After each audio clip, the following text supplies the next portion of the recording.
Welcome to the Dub Talk Cafe, where we have things like crepes and red velvet and sachote. But warning, this food may contain spoilers and language that is not suitable for all audiences. Listener discretion and eaters are advised. Also, like I said before, this may contain spoilers for certain series you may have watched. So, if you are afraid of getting spoiled, go and watch this show and then come back later.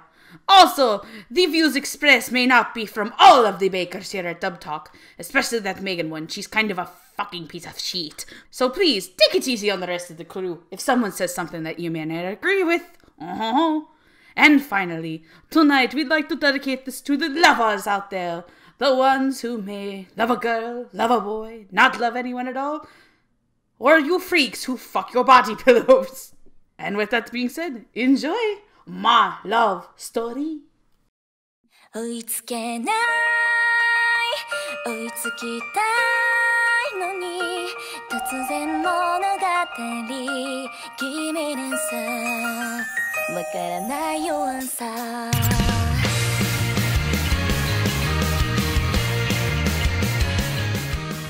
Hello, one and all, and welcome to Dub Talk, the podcast where a group of love-struck nerds tell the story of the latest and greatest in anime English dubs. I'm Stephanie, and today I'm joined by some other romantics, Megan, Jet, and Gigi. Hi, everybody! Hi. Is Jet, were you trying to be a girl for a second? I'm the only guy here. I have to make this sound less awkward somehow. I mean, they gotta have over a PG, so I think we'll be okay. I mean, nobody here is thinking lewd thoughts like holding hands and calling each other by their first names. It's gonna take an hour and a half before you call me Gigi. It's Miss Palooza if you're nasty. Miss Palooza, you're making me get the vapors. Oh god, here we go. Now, what reason would the four of us be getting together like this? Diabetes. Diabetes, yes. I have diabetes. How about for a fun little romantic comedy? Diabetes. That is very diabetes cute. Today we're going to be tackling the English dub of My Love Story, the 2015 series from Studio Madhouse. Oh boy, diabetes cute. So much diabetes cute. If you're unfamiliar with the series, the story follows Takeo Goda, a tall and muscular student who doesn't have much luck with women, as every girl he likes ends up falling for his best friend, Makoto Suna, who is charming and good-looking.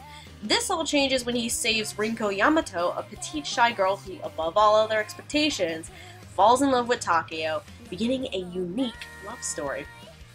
Now, as always, we're going to be covering the entire dub of the series, talking about the casting and give our thoughts on the dub. Who is ready to talk about a fun little love story that is diabetes cute? That's the theme of the night. Than my soul, so I can purge myself of this. That's the theme of the night. Is diabetes cute? We're all going to be high on sugar tonight.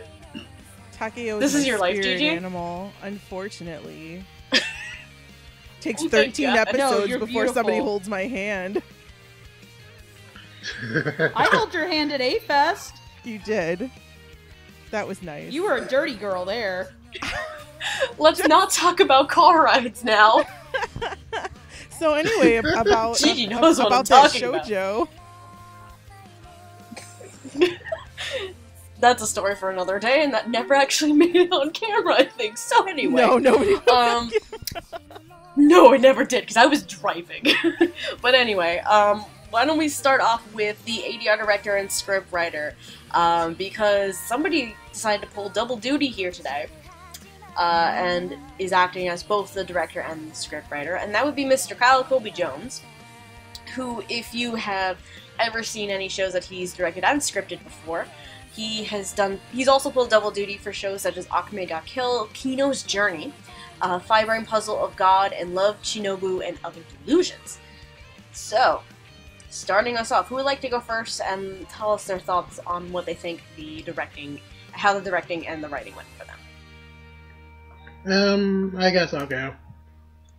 Okay. Okay, Kyle Jones can be kind of inconsistent as a director, and a lot of times, I mean, for every Parasite, we get something like a comic got killed. But I think this is definitely one of his better works, and probably one of the best dubs I've ever seen from him. I've always thought that Houston dubs were really strong when it comes to, like, low-key, slice-of-life stuff, instead of, like, loud, shonen things. And this show really kind of plays to that. The majority of the cast performances really make the characters sound like real people, and that really does a lot to sell a lot of the more serious moments, and still gives it some pretty decent legroom for comedy. I mean, not everything here works, but it generally stays consistent, and since that's kind of the problem I tend to have with Sentai dubs, I'm really glad this is able to avoid that issue. Far as the writing goes, I'm mostly pretty fine with it. Some parts of it are a little bit too dude bro for me, and it feels kind of at odds with the show itself. But the script's pretty faithful for the most part, and that stuff is generally in the background, so for the most part, I'm pretty happy with it. Okay. Who's next? Diabeetus. Diabetes. Stop it before I have to give myself a shot. You go. Alright. Speaking of shots, shot through the heart, and Gigi's to blame. Kyle Colby Jones giving My Love Story a bad name. Just kidding, it was pretty good. Alright, so speaking as both like him as a director and a writer, it's very true to the original Japanese. It doesn't deviate from the source material pretty much at all, except for a few funny jokes that I like, because you know me, I like the joke dubs. There was a Lion King joke in there, and there was like something about that was hysterical. Oh my god, I died. Beautiful. And like the sparkle joke, like all the little cute jokes that he threw in there, I thought were pretty funny. And I also thought he did something very unique for a Sentai dub, which is he brought in Funimation actors to play 2 out of the 3 main characters, which I can't remember Sentai doing for like a main character in a really long time. Somebody correct me if I'm wrong, because all I remember is Josh Greeley in Diabolic, and he didn't play a main character. Yeah, there have been other instances where they pulled people from Dallas to be major roles. Yeah, Josh Greeley used to start a lot of Sentai dubs, actually. Yeah, I think Josh Greeley, if I recall correctly, he more or less got to start with ADV. Well, either way you want to look at it, I think it was a great choice, because I can't think of a single girl in Sentai's catalog that could have pulled off Rinko, so I thought that was a great choice. The only other thing I have to say about this really is that throughout the course of the series, there's a lot of repetition of tones, of words, of ways that the actors were directed, and it got really You mean, stale. For example, I love her? Yeah. I love her? I love her. I love her. I love her. I mean, I know it's that way in the Japanese too. It's pretty much the same any way you look at it. And Andrew Love tried to make it variable, I think. But I'll talk about that more when I talk about what. Spoilers! What's the name? Everybody fucking knows it. Spoilers! Just fucking edit me out. I can't say shit because I literally started screaming Dave Trosko's name in horrific anger during an episode. So well, anyway, during the parts where Takeo talks, there are some definite places where the words and the tones could have been more varied. I mean, I think he did as good of a job as he could with what he had to work with, because this is Sakuran Shoujo romance. There's no trash in here, unfortunately for me. But I mean, it's super cute for the most part, and I think he did a solid job. Can't really fault him too much, except for some stuff I'm gonna talk about later. Oh yeah, and all the Walla girls sound like Valley girls, which really pisses me off. Yeah, I thought that was funny. I didn't. I was like, not all teenage girls sound like that. I think kind of the point that was made with that one is because very early on we learned that the girls that Takeo ends up liking basically talk Or bad about him bitches. behind his back. I think that was the point, and I can understand that decision. Megan. Well, this is the first time I've ever watched this show. Surprise! Guys, welcome back to Megan is Behind on Things. This week, diabetes. I genuinely did it. Give me my shots, Morty. Morty, I need my shots of sugar. That is the worst Rick and Morty impression you will ever fucking hear. I don't watch that either. Morty. I'm pretty sure somewhere Ian Sinclair heard that and cried because I've disgraced Rick and Morty. Probably. But I think Wait, Kyle Ian Colby Sinclair, Jones did a what? really good Because I job. lost that whole line. What? I heard Ian Sinclair, and then the Skype call went blank. She was saying, because she's never seen Rick and Morty before, that somewhere off in the distance, Ian Sinclair is just crying on the inside because he loves Rick and Morty. Ian Sinclair loves Rick and Morty. Ian Sinclair Like, loves me. Please, Dan Harmon, if you can hear me, I know you can't. Just please let Ian Sinclair be on one episode of Rick and Morty where Rick and Morty run into Space Dandy. That would be the greatest thing ever. Anyway, back to what I was talking about. I genuinely enjoyed the dub of this show. It probably made it more enjoyable for me than if I would have watched it in the Japanese, to be honest. Because, I mean, this is a good anime, but it's not, like, the most spectacular thing that came out from its year. You're I right. feel like a lot of people really overhyped this show for me. Yep. Not saying names, but yeah, I think how Kobe Jones, like Jet said, is he can either be a really, really good director, or he can be kind of in the middle. And I think this is probably on one of his higher end things. Though granted, when I tend to watch Sentai shows, I end up getting into, like, the Chris Ayres or the bottom barrel writers at Sentai. Because you love your trash. It's not even that. It's just like Chris Ayres directed fucking Dramatical Murder, Steph. Stop acting like it never happened. That's why I said you like your trash. Hey, look, that dub could have been good. That dub could have been done as well as this one, but it wasn't. It wasn't. So, it Moving on. wasn't. So, I think that Kyle did a good job on the writing and directing front. I know there's only so many ways you can get a man to say, she's so cute. I love her. I love her. I love her. I love her! I love her.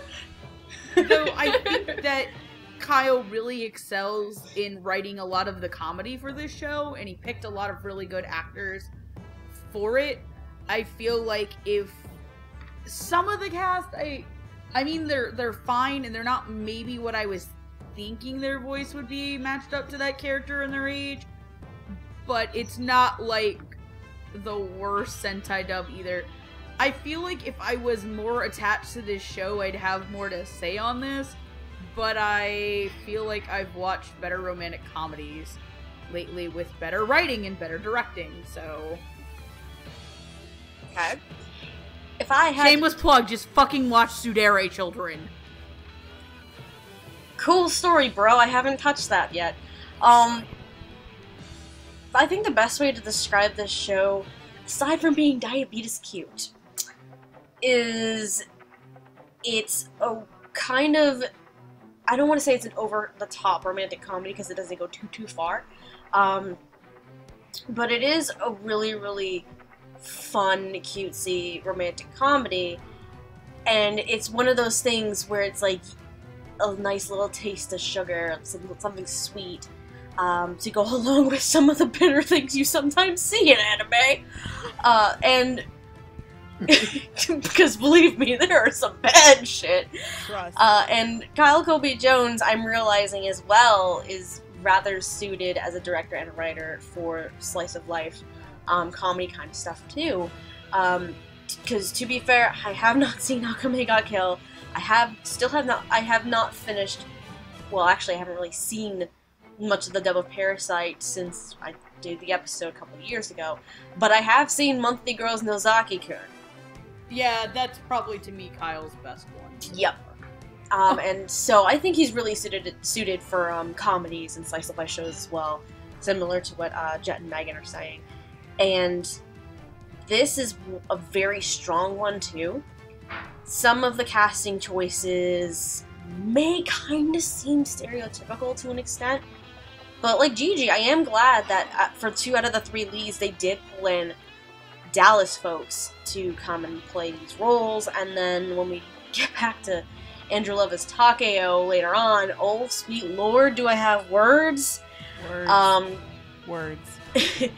But I also have to say, in terms of the writing, oh god, yeah, like, it does stay pretty faithful. I mean, they kept the booty tree line. It's pretty, he's the booty tree. And then, like Jet was kind of saying, and I didn't realize this until you actually said it, there are moments where they kind of go dude bro on you, but it's very, very rare. I think one of my favorite moments was fairly early on in the show.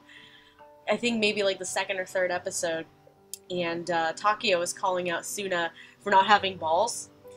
Oh, and after Takeo learns that Suna's been turning down all of the girls who confess their love to him because they are basically a bunch of bitches and talk about his best friend behind his back, in comes Takeo. He's like, "You totally have balls!" And then just kind of like, yes, I do. Like, that's not obvious. Like, I'm sorry, Suna is the best character because he is like the straight man and all of Suna is the straight man. It's great. But it's fun little lines like that just, I could not stop laughing. And again, because we brought it up a few times, there are very few ways, or very few variations where you can say the same line. But this is more going to be talking about Takeo and Andrew Love, which we'll get to a little later on. But directing and writing-wise, I feel like it's, again, just like a lot of us here, is a very, very strong effort on Kyle Gobi Jones' part. Do we feel like we're good to move on? Sure. Yeah. Alright. Yes. So, of course, how this is going to work, the majority of our characters are either in pairs, we have one trio later on, and then our 3 main characters are going to be by themselves. The first 2 characters to cover, they are friends. They're probably some of the most major, like, secondary or minor characters of the show, because we have Osamu Kurihara, who is a friend in Takeo's class, and we also have Nanako Yamazaki, who is a friend of Yamato at her school. And these 2, they end up kind of falling in love with each other too, and motherfucker climbs a Christmas tree for this. Oh, it's a star in a Christmas tree. You gotta admit that's cute. You gotta admit that's I don't know if that's date a him. euphemism for something. I don't think it was. No, What'd you it say, is Gigi? not. It is sweet and pure, and I would date him for that fucking star on top of the Christmas tree. That is it is adorable. But the 2 individuals who voice these characters, Kurihara is voiced by Cameron Botch, who you've probably heard in series such as Monthly Girls Nozaki-kun as Megan's favorite boy, Wakamatsu. Yeah! Trinity 7, Angelic Lair, and Martian successor, Nadesco. Wow. And then we also have Lucy Christian coming in. We have Lucy Christian coming in to voice Nanako, whom you have heard in shows such as Amagi Billion Park, Chaika, The Coffin Princess, Dream Eater Mary, and Parasite the Maxim. How do we feel about these 2 performances? Well, can I just say first that I read the credits wrong, and I totally thought that the dude was played by Blake Shepard, so I spent the entire series waiting to hear, like, a hidden diabolic lovers joke, and then I realized that he's the wrong guy. Oh, I was like, he doesn't sound anything like Blake Gigi's Shepard. sad. My own dumb. Gigi's so disappointed. Gigi got cock blocked by her own inability to read. That's the best way to describe it, I guess. And that's, kids, why knowledge is power. The more you... Joe! Jesus Christ. Sit The down. more you Sit know, down. folks. I was Sit so down, disappointed. Gigi. Good. I was so disappointed. No, actually, this guy did a pretty good job. I've never really heard anything that he's done before, so I was like, literally after I realized he wasn't Blake Shepard, I rewatched those parts, and I was like, oh, okay, that's fine. Lucy Christian was doing her best. I'm a Valley girl, but I'm not a Valley girl voice. So, like, I mean, I love Lucy Christian. She's up there in my top 5 female voice actresses. So I thought she played a good little bitch, because this girl's kind of a bitch. She's kind of a diva. Little bitch. Fuck you. I resonate with her a lot. So I thought they did good, and even better once I realized that he wasn't Blake Shepherd. Okay. So as for me, I thought Lucy Christian was fine. I mean, it was sort of weird hearing her doing a Valley Girl voice. I actually didn't even realize it was her until I read the credits. Yeah, I didn't realize it at first too, and then I saw it was I knew Lucy, and then I was like, second she talked. Yeah, I knew it was her, definitely. For me, it was kind of like, I think maybe a couple scenes in, and then I was like, okay, there she is. Okay, but yeah, I thought she was fine. As far as Cameron Bash goes, I'm not gonna lie here, I honestly couldn't stand his performance. Really? Yeah. I thought he sounded like a little too goofy. I mean, I get the guy is kind of supposed to be a silly character, but his voice was, like, way too exaggerated for me. And it kind of made him sound a little bit more annoying during all the parts where he was supposed to be funny. And then I couldn't really take him all that seriously during that whole big romantic moment in the Christmas episode.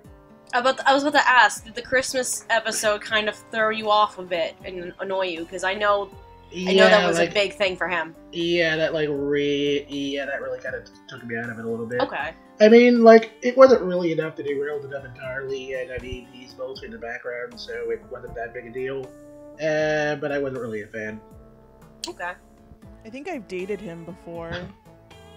Except without the whole Christmas tree part. Yeah, without the nice part, I just got the douchebaggy part.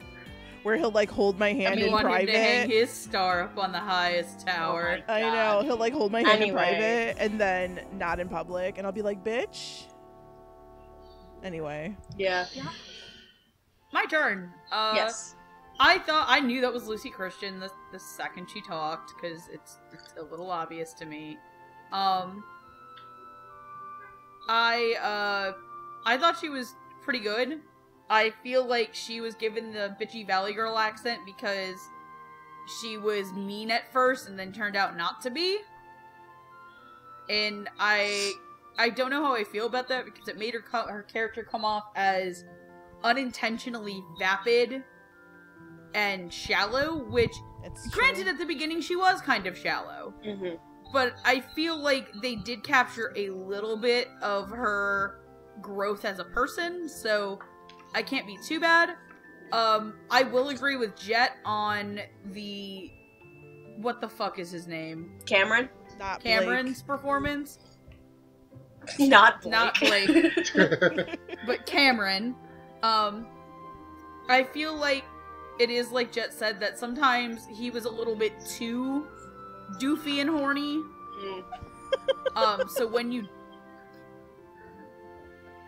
So that when he was supposed to be taken seriously, it was a little bit more of a challenge, like in the Christmas episode, because now you're expecting me to believe that this vapid fuckboy, who literally wants to ogle girls' titties at the beach, can be a sweetheart and a good person. So, that's kind of my feelings. I don't think they're bad, but I feel like a couple of, like, minor nitpicky tweaks could have maybe strengthened them against some of the other members of the cast. Yeah. I mean, That's but fair. that's like a lot of guys. To be fair, that's how they act. Like, they're all super nice in private, and then in public they're total dickbags. Yeah, but they were given... That's the thing, you can portray that without having to take it to the extreme. Though, granted, I feel like they felt like in this show, they may have had to. Because of the way that the show is kind of exaggerating things. Yeah. And I think that kind of segues into my thoughts on the performances, because I know one of the big notes that I wrote down when I was watching this, and this kind of came up more specifically after Kurihara and Nanako got together, was that their relationship is a rather interesting contrast to Takeo and Yamato. Because we have the reason why this show is diabetes cute is Takeo and Yamato. And then you have Nanako and Kurihara, who, I mean, let's face it, when you were in high school, how many couples did you know that were similar to that pair? Absolutely none. Oh, I can probably name a few off the top of my head. Kurihara and Nanako. Okay, I do a lot of that. Not Takeo and Yamato. Takeo and Yamato. Not Takeo and Yamato, because that number would be 0 for me too, the other one. Okay, yeah, I do a lot of couples like that.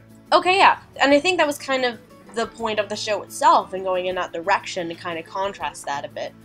And to that respect, I think both Lucy and Cameron pulled that off very well. But I will also agree in terms, especially with Cameron's performance, it did get a little bit goofy sometimes.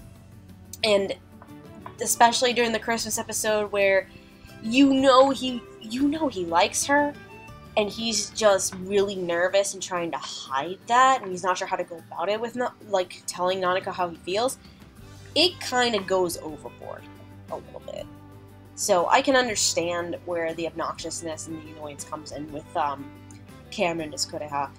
But I think, in terms of both of them, the main purpose for that performance, really, and honestly, one of the bigger reasons why I wanted to include them in our discussion today, was because it's a contrasting type of relationship to Takeo and Yamato, and one that a lot of us commonly see nowadays. So, in that respect, I think the two of them pulled that off very, very well. Any other thoughts on Cameron and Lucy's performances here? Nah, not really. Nope. Okay. We're gonna talk about... Alright, we're gonna... Not Blake. Never Blake. Let's talk about some parents. We're gonna talk about Takeo's parents, Rinko Goda and Yutaka Goda. Which... Megan found out something interesting just before we started. Why does this keep happening? So all the moms a Sentai. So Rinko Goda, who is Takeo's mother, is played by Marcy Banner, who has been in series such as Book of Bantora, Dramatical Murder, Red Garden, and Yonkoi. And Yutaka Goda is played by Josh Morrison, who has been in series such as Akame ga Kill, Nobunaga the Fool, Wizard Barristers, and Outbreak Company. Now, Megan, do you want to start us off? Hold on a second. This is why I'm, groaning and being awful and fucking shit. Also, fun fact, she found out that Marcy Banner plays, the grandma in Ghost Stories today? No. Marcy Banner plays, the mom of the main characters, aka the lesbian principal. And if you've ever not watched the Ghost Stories dub, you should just watch it at least once. And if you want to hear Marcy Bannon play a young middle school lesbian girl, it's in this show. But what? No, Gigi's just laughing. Okay. So I have mixed kind of feelings on these two.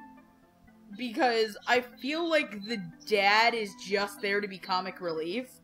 The dad serves no purpose in this show other than to cause my sides to go into orbit because of his appearance. Yes. And his voice being suave golf dad voice. Daddy. Hello, lady. Oh no! Oh no, we are not. Don't you bring that evil into this house, Ricky Gigi! Don't you bring that evil! Oh my god. But I see him sitting there with a glass of wine going, hello ladies, would you like to date my gorilla? Smack his banana. I have a good backswing. So pimp dad is what you're saying. Basically I'm waiting for him to pimp out Rinko. Oh my god! And now I've made the show dark. Anyway. I didn't even Season think that was 2. possible. Jet, motherfuckers, you've known me for how long? I'm about to say, Jet, it's Megan. She'll pull this shit off all the time. I could make Hello Kitty turn into a Satanist Metallica Juggalo fiesta if I put my mind to it. Fucking Listen, magnet. don't you be bringing my How does it Hello work? Kitty into this. With that Sanrio money. Here's Sanrio money, man. Sanrio money. How does it work? I'm going to tweet that to Prop later and ruin things for him. But in comparison, I feel like, because Marcy Banner is a good actress. Because she, of all things, was one of the saving graces in the awful shit fiesta that was Dramatical Murders. Yes. But here's the thing. Her character was a grandmother figure.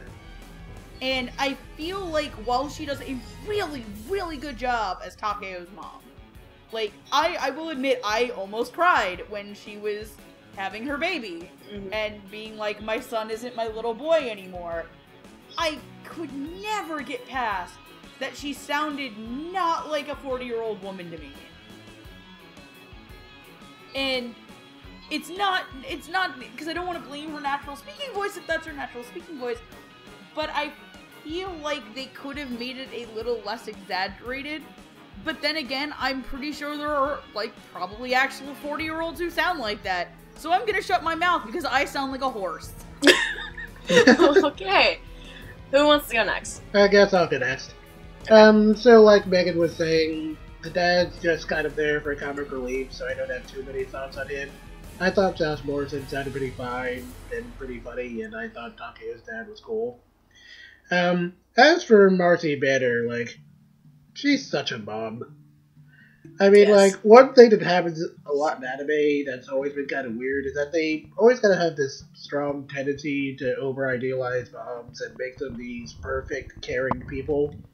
But Takeo's mom feels a lot more like an actual mom. Like, she's pretty laid back, she's not that concerned about his life till he actually brings home a girlfriend. And then she's, like, really tough as nails, and you can kind of see how Takeo is the way he is because she seems exactly like the kind of person who would have raised him. And Marcy Banner gets all of that across perfectly, like that tough as nails attitude. And it's honestly to the point where it doesn't even sound like a performance, it feels like an actual person. And when you're doing these kind of slice of life shows, that's about all you can really ask for, and I was really impressed. Alright, Gigi. Well, first of all, the only thing I have to say about the dad is why the fuck didn't they bust in Ian Sinclair to play the dad? Think of Gigi, not every show is meant to cater to your weird kink. No, but think about how funny that would be because you know that Takeo is the Sentai Ian Sinclair. To have Ian Sinclair play his dad, I would have fucking died. And it would have been absolutely perfect because he sounds like Space Dandy anyways. To be fair, that would have been hilarious as shit, but anyway, how do you feel about Josh Morrison? Just saying. No, but I fucking love the dad. He can be my dream daddy any day. We'll put that out there. And anyway. Have you guys ever seen the Garfield Christmas special?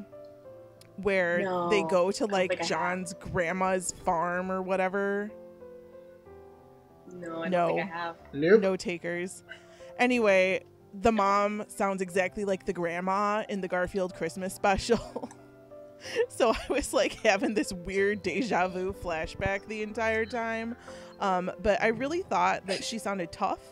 And I like it when people who play relatives actually sound like each other. And I can definitely buy that she was Takeo's mom just from her voice alone. I thought she was fierce, independent, but her voice did sound a little dated. Like it played a lot older. Like somehow I missed that she was pregnant. And so like when she was going to the hospital and stuff to have her baby, I was like, what? I was like, when the fuck did she get pregnant? Is she too old to get pregnant? So I was just like, what? So yeah, I thought I agree. Dream daddies Dream Daddy's little swimmers don't know when to quit. Well, that's because he's a dream daddy and everyone should be so lucky. But I do agree that she did sound too old to be just a mom, but at the same time, because of how Takeo's voice is, I thought it did fit in.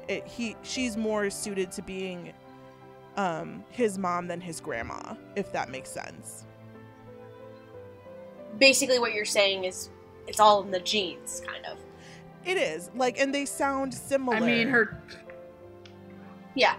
I get what you're saying, because it's basically like a whole genetics kind of thing. You said it's in her genes, and I was like, and so was the dad. God damn it! Anyways, I mean, I like Josh Morrison as the dad. The problem is, it wasn't that much of a memorable performance for me. Probably because he wasn't there too often. The Marcy, though, the mom, very memorable, though. Because she is what an actual mother is, like Jet was saying. She's not like this glorified saint of an anime mom. She's your realistic or mother. Dead. Or dead. Or dead. She's much more... She had an afro, not a side ponytail, therefore she was spared. Yes. Everyone That's knows so that a side true. ponytail is like... I mean, it's like... I wonder somewhere in, like, the ether where all the anime characters go, like, after they're done performing their little shows, if they have to put, like, a mark over their door so that the Grim Reaper doesn't come and steal them. A la the fucking Passion. Not the Passion. Whatever the one that happened in Egypt was. Passover? Yeah, it's a Passover. Oh my It was a God. Passover. I've watched enough Prince of Egypt to know what I'm talking about. We're done here. Anyway. I'm Catholic! I'm Catholic too, huzzah! But anyway, yeah, like, I'll fully agree with Jet that, Yuriko Goda is very much more of a realistic mother.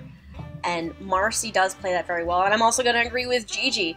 Even though it may seem like Marcy is a bit old for this character, considering how Takeo sounds, and again, this kind of also goes back to Kurihara and Nanako too, where we see Goda's parents being a different kind of relationship entirely, where it's like the odd couple in a sense, where normally in what world would you see those kind of parents really being together? And I mean, have you seen some celebrity couples?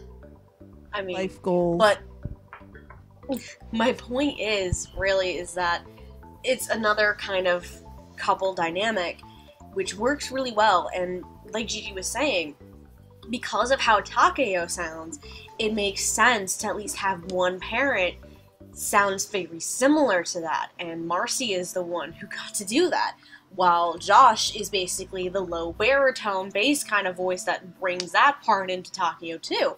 So you can tell that there is a family dynamic there, and the fact that Marcy and Josh, and then again when we go back to Takeo in a while, the three of them pull off that family dynamic really well is very enjoyable to me.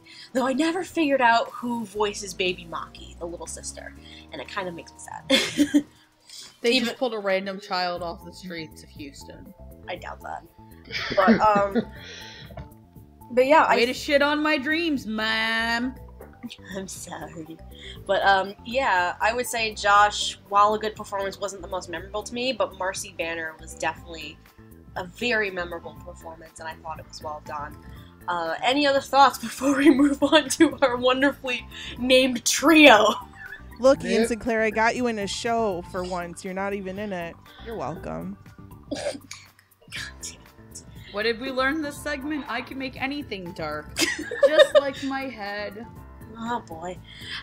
So It's like I'm straight out of the new Death Note movie. I haven't even seen the new Death Note movie, and after Too everything I soon. keep hearing, I don't plan to. I don't plan to see that movie. Anyway. No, it's entertaining at least. I will say that. It is entertaining. It is very entertaining. Okay. My name is Ebony Light Turner Way, and this is my dark dimension. What the fuck? Have none of you ever heard of My Immortal? I've heard of what? None of you have ever heard of the fanfic My Immortal? No. No. Nope. Oh my god, Uh-oh. I have a treasure to fucking send you. Oh god. Alright. Before It you... is literally... No, you don't understand. It is literally the worst fanfiction ever written. Oh, wonderful. Well, before you send us that wonderful treasure you so kindly dubbed it, let's move on to our next set of characters. Now, these three characters, we lovingly called them the Thirst Squad. Because If the squad and Yona of the Dawn can be called the Hungry Happy Bunch, this can be the Thirsty Thirsty Bunch. So the three characters we're going to talk about here, throughout the course of the show, they each have some kind of crush for one of the main three characters. So we have Maria Saijo, who is this girl in Takeo's class who helps run in a relay and then kind of just ends up falling for him. And it ends up being like, can I call you master? I like you as a person and as a mentor. And then there was that. We have Yukika Amami, who has a crush on Suna. And the story with her is she's liked him ever since they were in kindergarten, and every Valentine's Day she would give him chocolates with a little letter saying, I don't want anything back in return, I just want you to fall in love with me. And that becomes a whole little thing in the latter half or latter third of the show. And then also in the last two episodes of the show, we are introduced to Koki Ichinose. Best Who, boy. Best boy. There's a reason why Gigi's calling him her best boy. So Ichinose is this pastry chef who works at a little patisserie that Yamato decides to take a part-time job in. During spring break, he ends up falling in love with her because, first of all, misunderstanding of words. Like, he screwed up things that she was saying so bad. But, He's the worst type of human. He's just misunderstood. No, he's not. But the last two episodes of the series are essentially... That arc in and of itself is essentially for Takeo to kind of go through the whole, what if I'm not suited for Yamato? What if there is someone who's out there who's better than her? And this is where Ichinose comes in to kind of cause that conflict. The three individuals who voice these characters. As Maria Saijo, we have Stephanie Whittles, who has been in series such as Welcome to the NHK, Gate, Demon King, Daimo, and Girls und Panzer. We have, for Yukika Amami, Miss Juliet Simmons, whom you've probably heard as the lead for Monthly Goes Nozaki-kun. She's also in Dog and Scissors, Hamatora, and Love Love. And then... God damn it! I love it when this happens. Okay. So, motherfucking Dave Matranga is Ichinose. Okay, can we say something first Yes. before we move on to this? Yes. So, I'm sorry, Jet, we have to reveal this to you. So when the girls and some of the boys went to Anime Fest, and we got to tour Funimation. So as Lauren was taking us around, we were gonna go into one of the studios, and the director was like, oh yeah, let me go to the bathroom first, and then I'll come back out. So we're standing in the hallway, and Hardy just goes, oh hey Dave, and we look over, and there's fucking Dave Matranga, and he's like, hey guys, and I'm just like, I'm behind the wall looking at him like a fucking creeper. He's a big fucking dude! He's tall! Oh, wow. He's tall! So he was on his phone. But yeah, Jet, do you want to take a guess at who the director who was in the bathroom who got to show us how the booth worked was? I'm gonna say Clifford Chapin. No. No, it wasn't DJ Bitch Baby. Skype drop. No. Go up the ladder, Jet. Mike McFarland. Yes. Yep! He just happened to be right there, and Lauren was like, hey. Like, I'm like, oh shit. no, and here's the best part of that. Lauren goes, so you guys all know who Mike is, right? And all of us in unison, yes. Anyway, Like back Lauren. to Sally McGraw pants here. So, Dave Matranga, we've brought him up so many times in the past couple years, but some shows you probably have heard him in would be Angel Beats, Canon, Kids on the Slope, and Tamako Market. He's also you're Gigi's, forgetting one. Icy Hot Sleep. I was mostly looking for Sentai shows, thank you very much. She's also Gigi's icy hot dildo Todoroki. Best boy. Sentai shows. But, that was my goal with this today. But, anyway, so, who wants to start us off on their thoughts on these 3 performances? I will. Oh, Jet, you go first. Oh, okay. So as far as Dave Matranga goes, it was kind of funny to see him in this sort of role. I mean, I generally kind of associate him with emo teens like Tomoya from Clannad or Todoroki. So seeing him play the arrogant pretty boy was a pretty interesting change of pace, and I thought he did a really good job at that. He got the whole cocky attitude thing down perfectly, and he played it so well that I really wanted this guy to get punched in the face. I mean, I guess in some ways I'm glad they didn't make this guy like a completely cartoonishly evil jerk, but anyone who tried to go after someone else's girlfriend and then tells that guy to their face to get lost is definitely the kind of guy I want to see get dumped on. I didn't really have too many thoughts on Stephanie Whittles. Okay, but as far as Juliet Simmons and Yukika goes, I really like Yukika's story. Mostly because it's really honest about something you don't see covered in a lot of romance shows. Basically that people aren't necessarily obligated to return your feelings all the time, but that shouldn't necessarily stop you from falling in love for that reason, and you shouldn't necessarily have to regret confessing to someone. I mean, I was kind of rooting for her to get with Suna, but at the same time, I really respected the story with that route, and I think it was far better off for it. Yeah, I can agree with the whole story with Yukika, because that's one of those rare stories that you don't see portrayed probably that much in any form of media, not just anime. But Juliet, I really liked her performance a lot. It was wonderfully bookish, like a bookish shy girl, like what you normally see. But those stalker tendencies, though, those were funny as hell, because she even full-on admits it during one of the episodes she's in there, that she is a stalker. Like, I'm a stalker, he's not gonna like me, that kind of thing. And I was also rooting for her to get with Suna, but yeah, I also agree that I did like how the anime went and kind of went with that storyline. Stephanie Whittles I think she was pretty enjoyable as kind of this rival love interest for Takeo, even though I feel like that story wasn't really developed as well as it probably could have been. It was like each of these characters were basically like 2 episodes of story, that's it.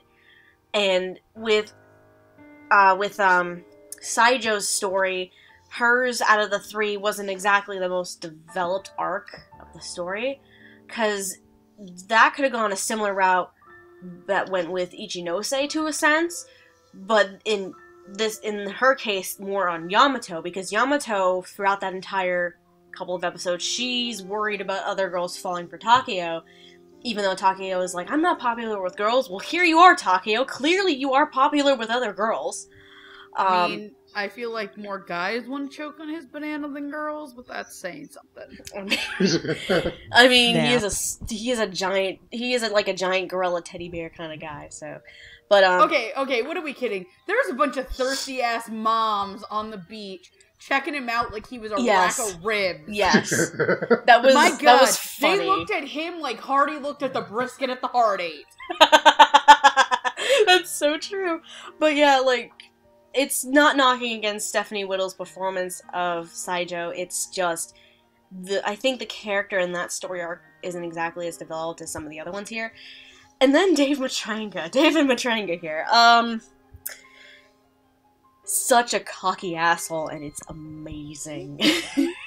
like Jet was saying, I'm used to like the more quiet kind of characters, the more I guess emo, I guess is the right term to call them, because that's like your Todorokis and your Bertolds and characters like that. So it's fairly rare to see Dave go out of that zone a bit more, and I appreciate it coming in here.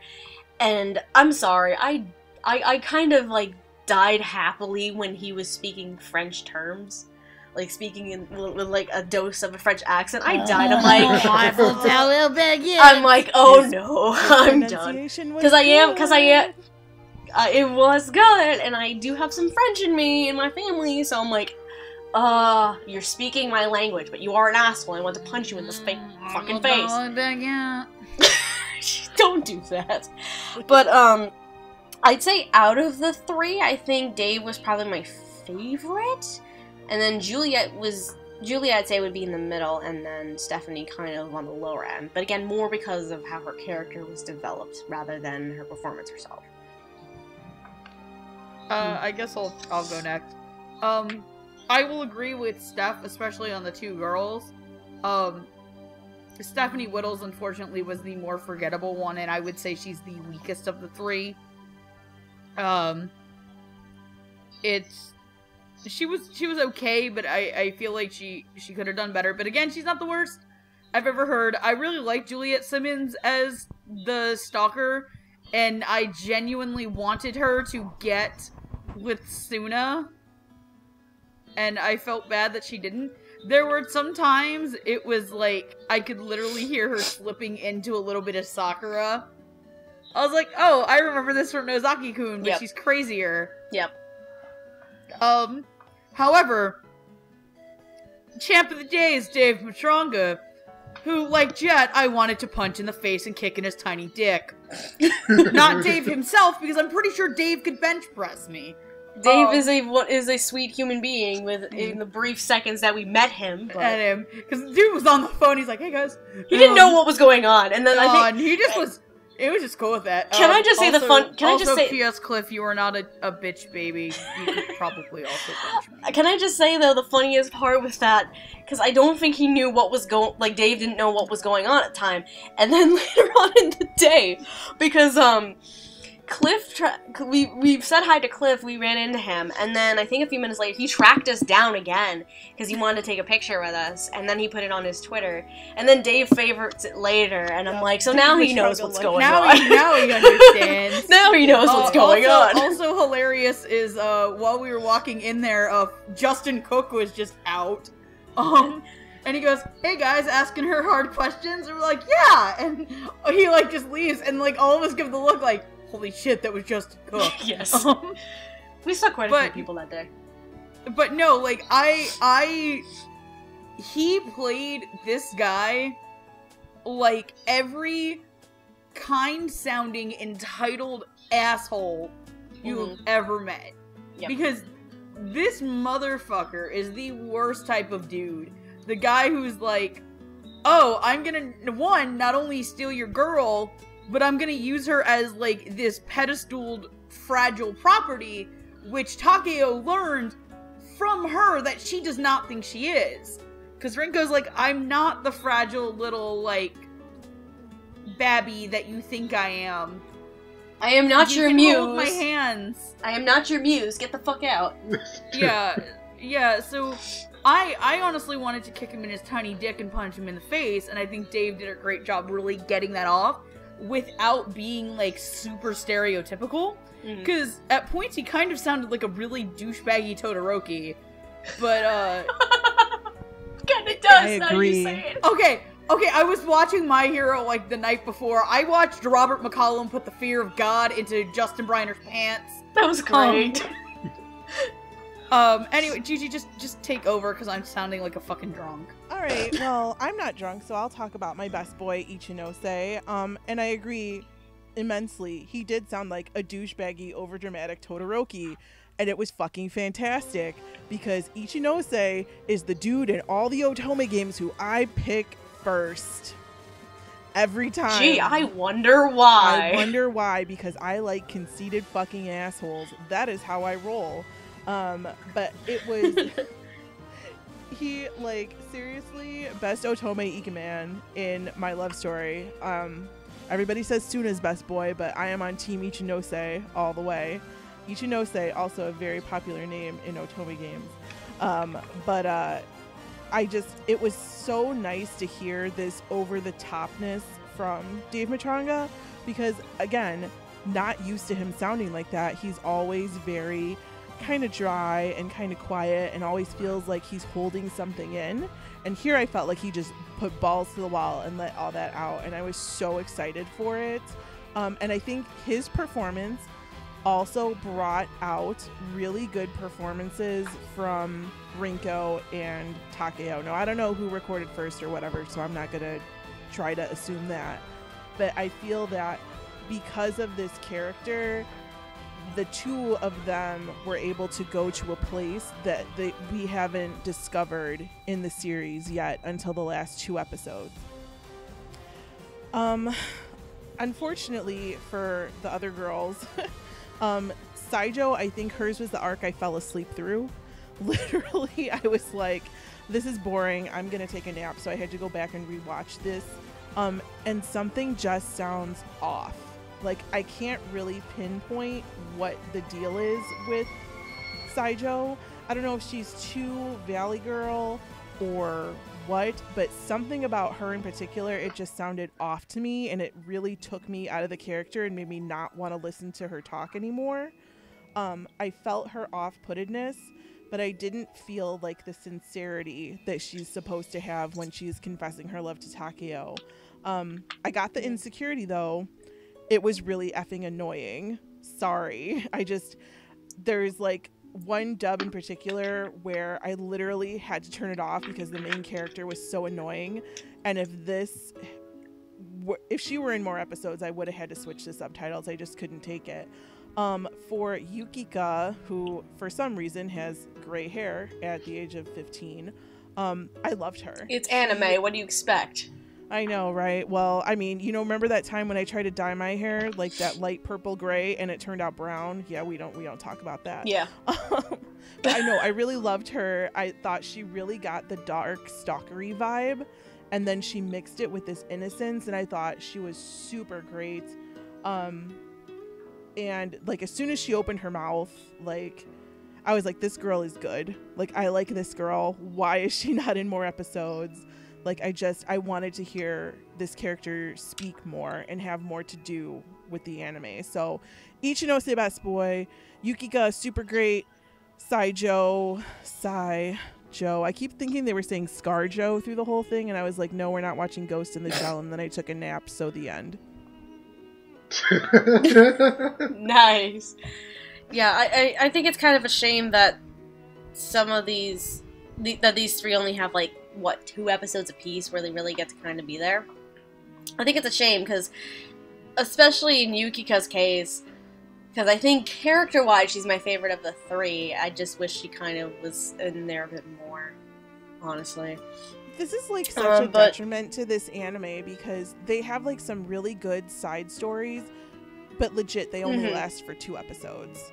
Like the only person who appears more than their 2 episodes is Suna's sister. Which, perfect segue if we don't have any other thoughts on these 3. Let's go for it. Move on. Alright, so, segue. Let's talk about Ai Sunakawa, who is Suna's older sister, who is in college right now. She is 3 years older than Suna and Takeo, and we also find out that she kind of has had a crush on Takeo for the longest ass time. And then we have Hayato Oda, who is a college classmate of Ai's, and he actually has a crush on her, but when he told her of his feelings, he got rejected. So hypnosis was a hell of a drug. Hypnosis, well, the big story that comes in between these two especially is Oda is trying to essentially get Ai to confess her feelings to Takeo because she's saying that she's over it, she's fine now when she's not. And there's this whole thing with an amusement park and trying to get her to confess, and it's actually a really interesting episode when you get the chance to look at it. And I think Oda's really only in like 2, maybe 3 episodes as well, but Ai does become a recurring character throughout the course of the show. As for who voices these 2 characters, Ai Sunakawa is voiced by Carly Moser, whom you have heard in series such as Beyond the Boundary, Fate Kaliad, Kokoro Connect, and Trinity 7. Meanwhile, who would she be in the Beyond the Boundary? Oh, she was the sister, wasn't she? she was the sister. Monica and Adam Gibbs' sister. And then Patrick Poole voices Hayato Oda, and you might have seen him in Sears Sedge's Amnesia, Gatchaman Crown's Insight, Garden of Words, and Devil Survivor 2. Who wants to start us off on their... Who is he in Amnesia? I don't know the name off the top of my head. I saw it, but who wants to start, and I'll look this up. I'll start while you look it up. Let me look this up, and someone goes.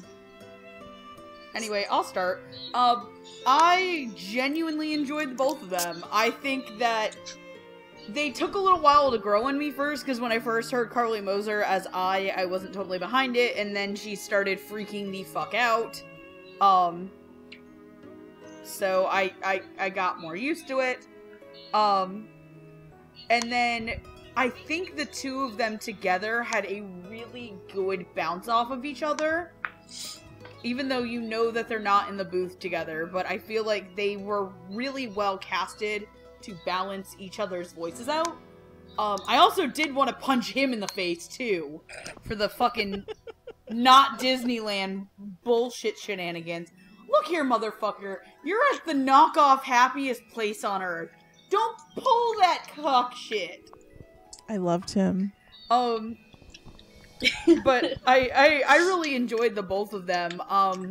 I feel like I want to hear Carly Moser in more things.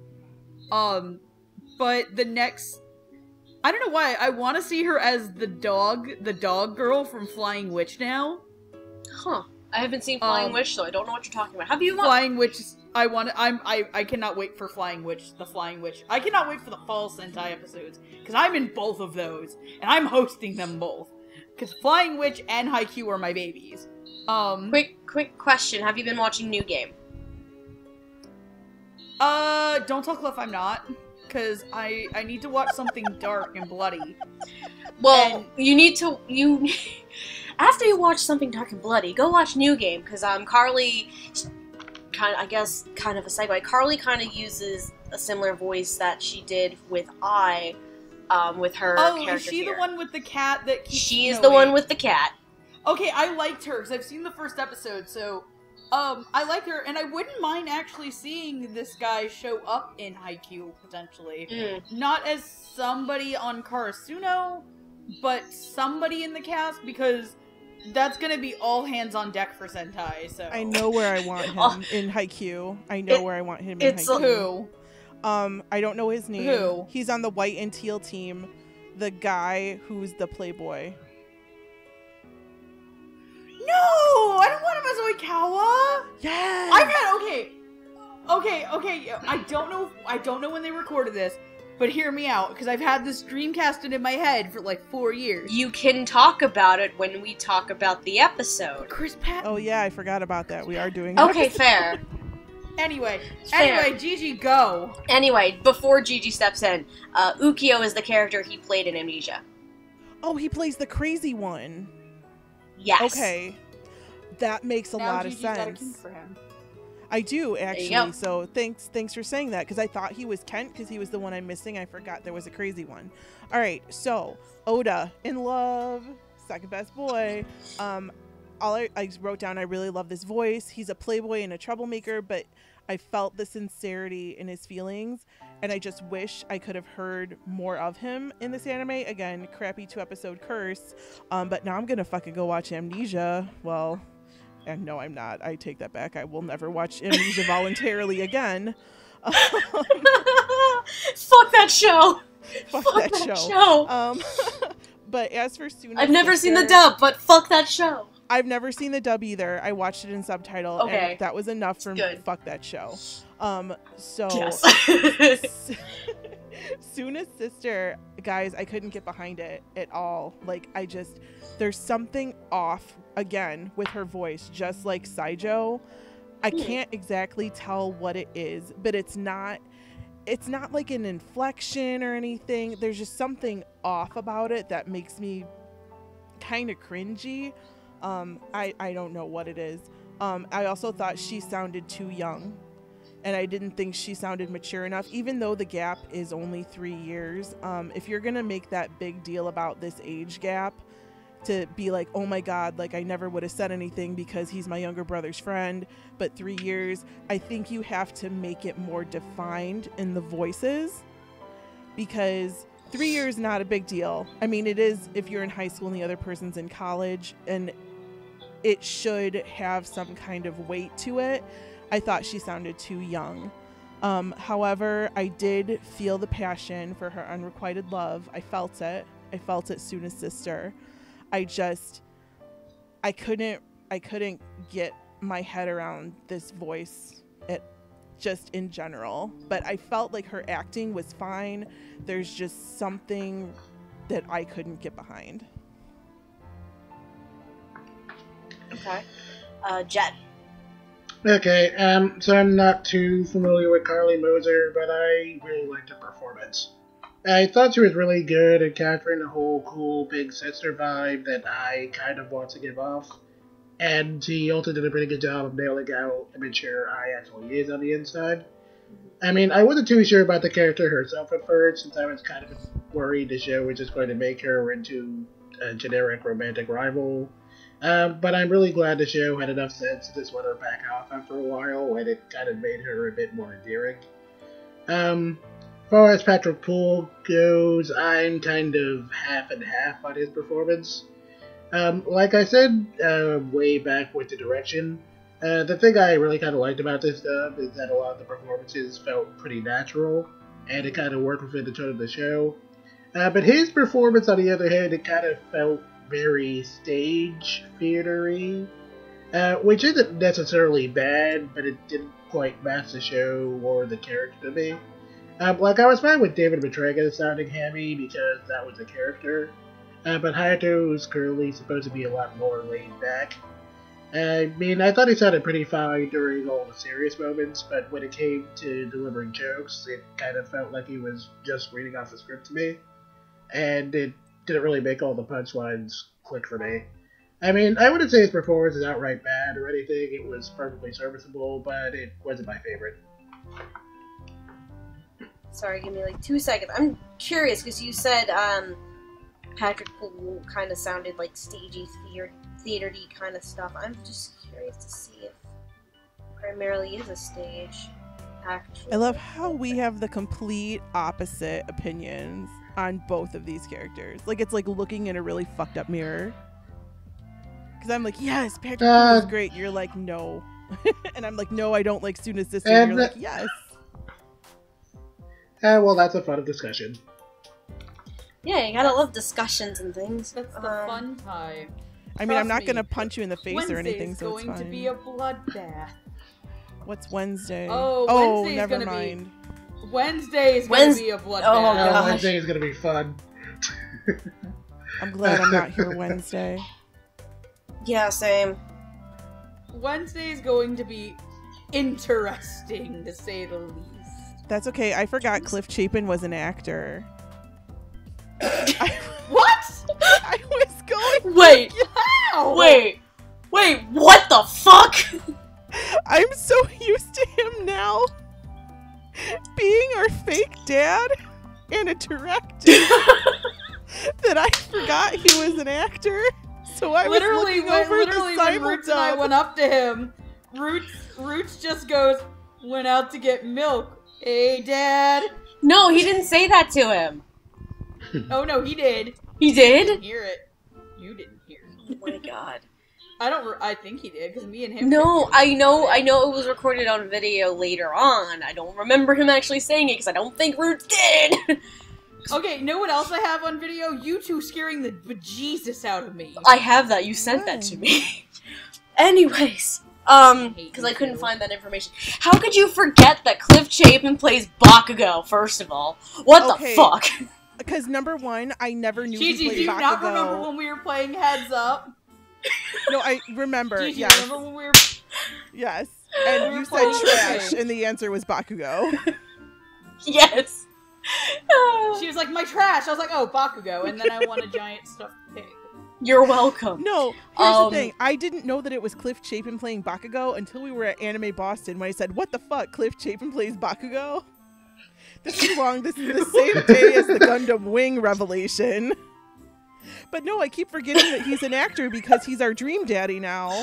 And whoa! and now Okay, it's he's not everybody's dream daddy. And that, kids, is why we're never allowed back to Funimation. This is why we're not allowed back anymore. This is why Texas has to ban us. I mean, it wasn't because I made fun of their roads for like 5 days? Yes. Anyway.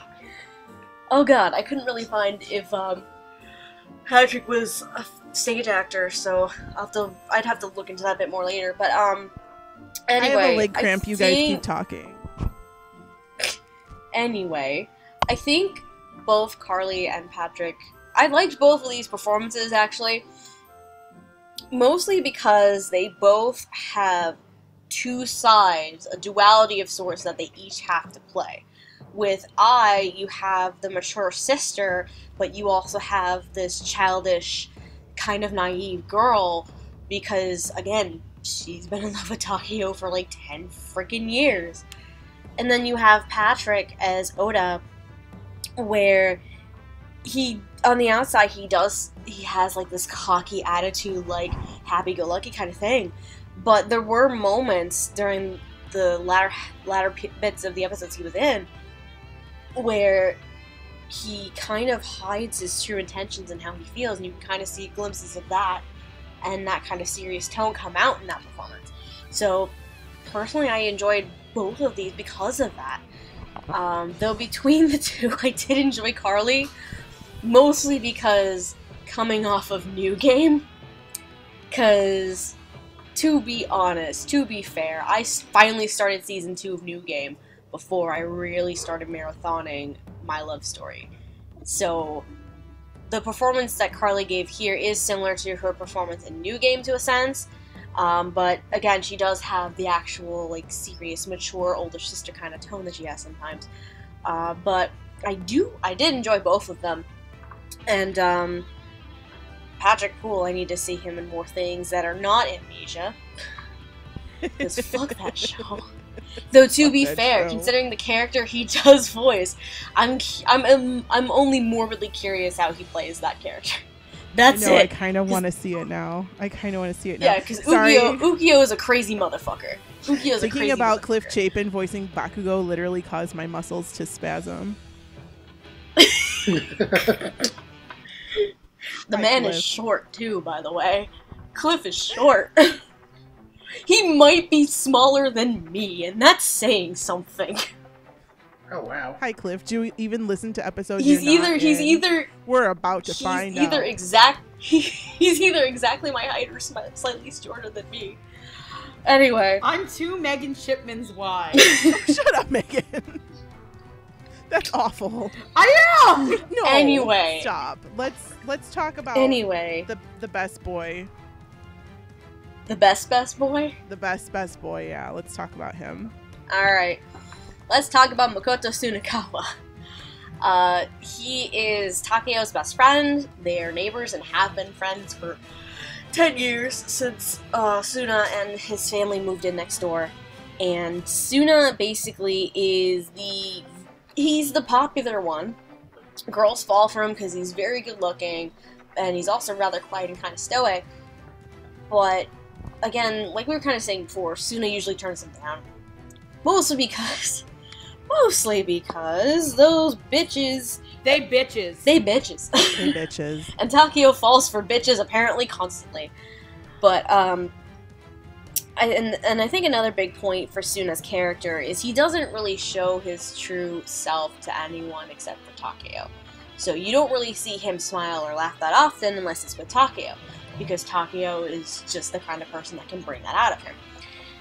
So when going back to our discussion earlier about Funimation people being pulled, this, out of the 3 characters here, this is the one I didn't expect to happen, honestly. And when I saw the announcement, the little announcement promo video that they put out announcing who voices Suna, I was like, fuck you, no way. What? Yeah, exactly. I had a what moment. So it's actually Austin Tyndall. Austin Tyndall is voicing Makoto Sunakawa. Obviously, we've talked about him several times. Austin Tyndall! We've talked about him several times before at this point. Oh, but it's you assholes. it's us, bitches. But other roles you probably heard Austin in. The only other Sentai role that I could look up aside from My Love Story that he's done is Cross Ange, which I'm gonna assume and guess. He recorded both shows probably around the same time because I think Cross Ange was released. Fuck Cross Ange. Cross Ange is awful. Do not watch Cross Ange. Fuck that anime. It's awful, but somehow I enjoyed it. I'll admit it. I haven't watched the dub. I've only seen the actual show. But, Thought I knew you, man. God damn it. But, yeah, I think My Love Story and Cross Ange are the only Sentai stuff that he's done so far. But you've obviously also heard him in series such as Tokyo Ghoul, Snow White with the Red Hair, as well as Aka 13. And... we need to dub Sua, what karma is Sua? He's stoic karma, I guess. Yeah, I was gonna Suna say is... asexual karma. So, what? Yeah, Stoic Karma. What? Stoic karma. I was gonna say ace karma. He's not asexual. Saran wrap karma. Saran wrap karma. I'm sorry, can I just say, because Megan brings up Saran wrap, when I watched the show in the Japanese for the first time and that scene happened, I laughed my ass off, and I hoped that scene would be every bit as funny in the dub, and it absolutely was. I'm sorry. That scene was so great. good. That was the That best was thing one ever. of the best scenes in the whole show. And the fact that it comes up again later on, and he's just sitting there traumatized, like, All I know is when he, it's like, oh, what, you've never been kissed before? Hello, darkness, my old friend. And just to kind of bring him up a little bit too, because we do see younger versions of Suna and Takeo a little bit too. Baby Sunakawa is voiced by Bryson Bogus, who has been in series such as Diabolic Lovers More Blood, Best boy. Fate Khalid, Danmachi, and Gatchaman Crowd's Insight. So, primarily, I think this conversation is really going to be steered toward Austin and his performance, so who wants to start us off? Okay. Alright, Jet, what do you think? Okay, so this is a very different role for Austin Tyndall. Like, typically, he's either snarky characters like your Karmas or your Obis, or he's overly emotional like Kaneki. So seeing him play someone so stoic was kind of surprising, and I was a little weirded out when I saw that casting choice. Yeah. But once I actually heard him, I understood why they cast him, because he pretty much fit the role like a glove. I mean, it took me a little while to get used to how dry his performance was, but he struck a good balance of making the character sound very reserved and quiet without completely devolving into monotone. And during the few moments where you do kind of get to see Suna be a little bit more emotive, he hit all those beats perfectly. And I was really impressed at just how well he got into character. And then Suna himself is a really great character, because the show could have very easily made him into some kind of cold jerk. But instead he's just this really laid-back, very supportive friend. And it's kind of refreshing because in addition to how the main romance of the show is portrayed, you also kind of don't really see this sort of friendship between male characters that much in anime.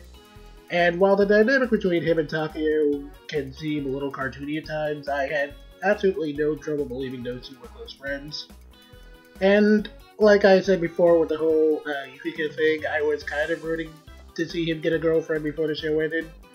But at the same time, I'm also kind of glad that never happened, because, well, not everyone out there is looking for love, and he seems pretty happy being by himself. So, I mean, I'm not entirely sure if I'd say he's my absolute favorite character, but he's definitely up there, and I really appreciate him. So, Godspeed, Austin Tyndall. Be careful of that saran wrap, sir. Ooh. Didn't they actually do a promo, like, picture of Yes. Yeah, I think they Takeo's did. They did. voice? holding the saran wrap over Austin Tyndall. I think they did, and yes. Tyndall just looked like, kill me now. I think they did. I think I remember seeing that. That was great. Anyway, who If was... you can find that picture and put it in the video, like, people need to see it 'cause it's hysterical. It was on somebody's I'll try and Twitter track account. it down. All I hear in the back of Austin Tyndall's mind as the saran wrap goes, Oshiete. Like the Christmas thing just starts playing. Not this shit again. Not again! Not again! All I want to do is not go on a date with women.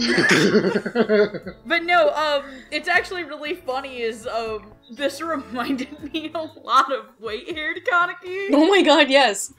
Because, that was the other stoic character he played when he wasn't going on full cannibalistic benders. To which, never do bath salts, kids! You do weird shit when you're high.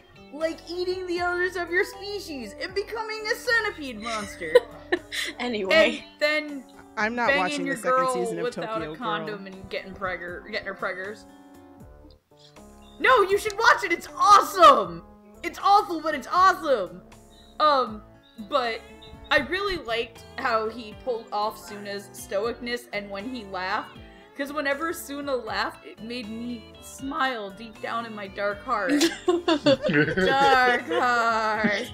God damn it. I'll get you, bears. Stop it! It's from the Care Bear movie. Have you never seen the second Care Bears It's the movie? best Care where this Bears like movie. the devil is like, man, those stupid bears got away. I'm gonna go to summer camp and prey on this lonely ass bitch because she wants to run a race really fast and make friends. And his name is Darkheart. And I don't know why it's making me remind Oh my god! Care Bears. Okay.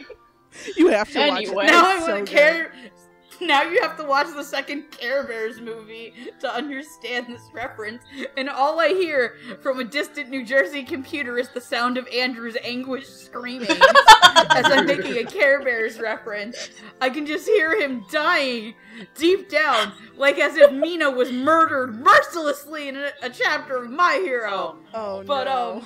no, I loved Austin Tyndall in this. He was like, I feel like maybe like Clint Beckham or somebody could have did this, but I don't feel like you would get the reservedness that he can hold in his voice when he's being stoic. To which, I mean, 3/4 of us were on the Aka episode, and Gene Otis is pretty stoic. Mhm. So it's not like we haven't heard him do it, obviously this being recorded before that. And then the other thing is, too, he gets across guilt really well. Yes. Like, episode 9 made me really uncomfortable and almost made me cry. So Austin, you almost made me cry again. Again! Hope you're proud of yourself. I hope you're proud of yourself and you owe me a beer.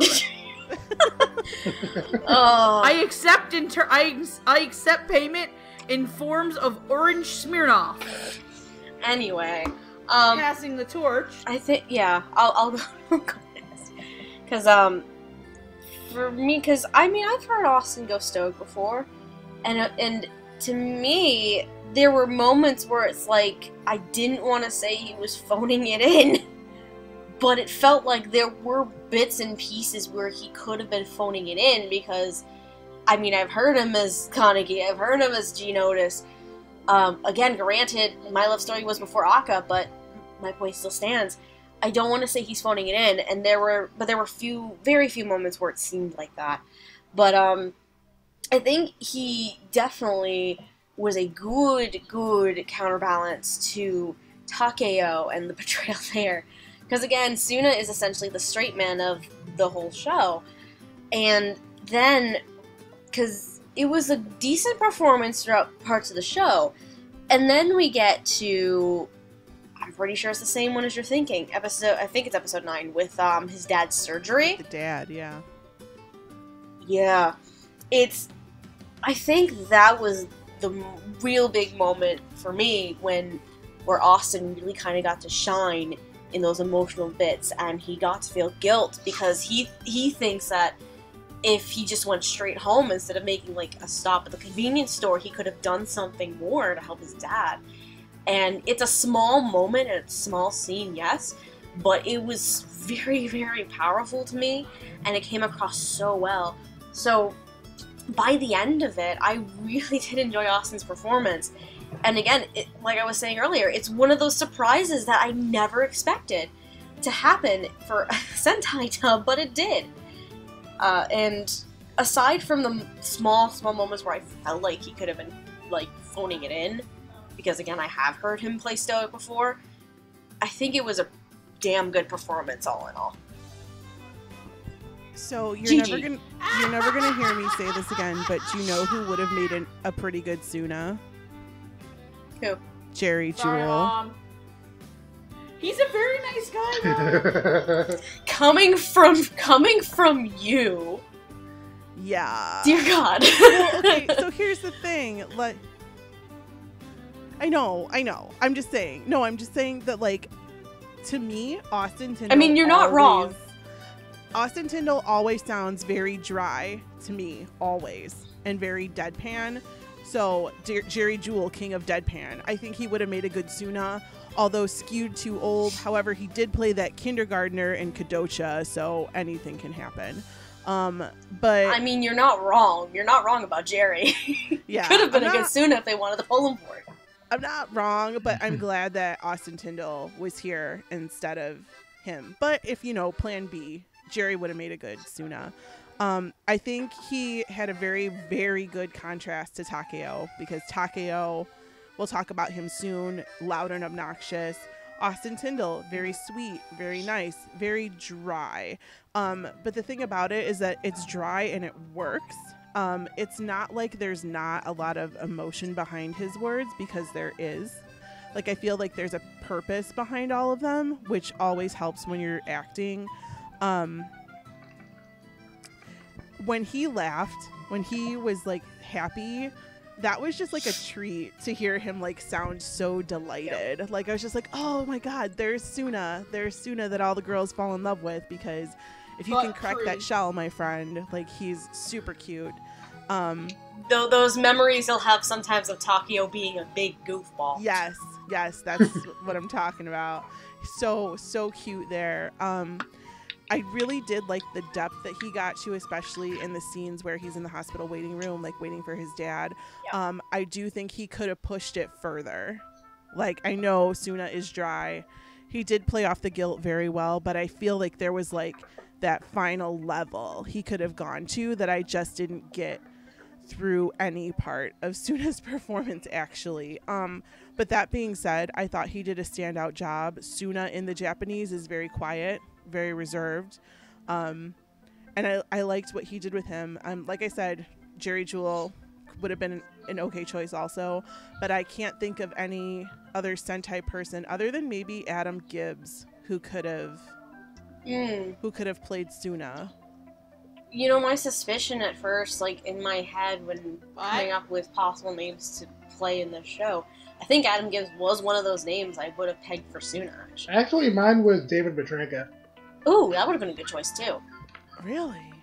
But I'm glad he's the asshole. It should I'm glad he's where he is. I'm glad he's where he is. Yeah, I mean, like, I like Suna. He's not my favorite, but I mean, Austin Tyndall did a good job of playing him. But I always think Austin Tyndall's very dry. My thing is, because you were talking about with the dad's surgery, you felt like he could have possibly taken it to another level with that. I think personally it was plenty, because I think one of the larger things with Suna's character, and you can kind of see it here, he doesn't really open up too much to anyone, even with like really, really, really personal stuff going on, because he never told Takeo for the longest time what was going on with his dad. No, you're right. I really wanted the floodgates to just burst open. But no, I feel like Austin holding it back a bit. That's part of Suna's character, because he didn't really want to be talking about this to anyone, let alone his best friend. So I think him not going overboard, and, letting the floodgates open that much. I feel like that was actually a good choice, but that's just my personal opinion. This is why we're friends. This is why we do this stuff, because discussions. Yes. Any other thoughts before we move on? No, not really. Suna is best boy. Let's go. Suna is best boy with Oda as a runner-up. Ichinose is Gigi's best boy. We gotta be specific here. That's why I like That's him. why he's Gigi's best boy. Hashtag shoujo trash. Ooh, I found it. I didn't think I was gonna find it in this anime. I just did. There you go. Alright, so let's move on to... We have 2 characters left. Let's move on to the female love interest of the show. We're going to talk about Rinko Yamato. Bad and I should feel bad. I'm going to curl up under a rock. Oh, no. Bye. I feel like words are going to happen. That was bad. That you should feel bad. I don't know. That was the happiest I've ever heard Jet sound. Alright, SpongeBob. Go back to your pineapple. So... Oh, it didn't mean to come off me!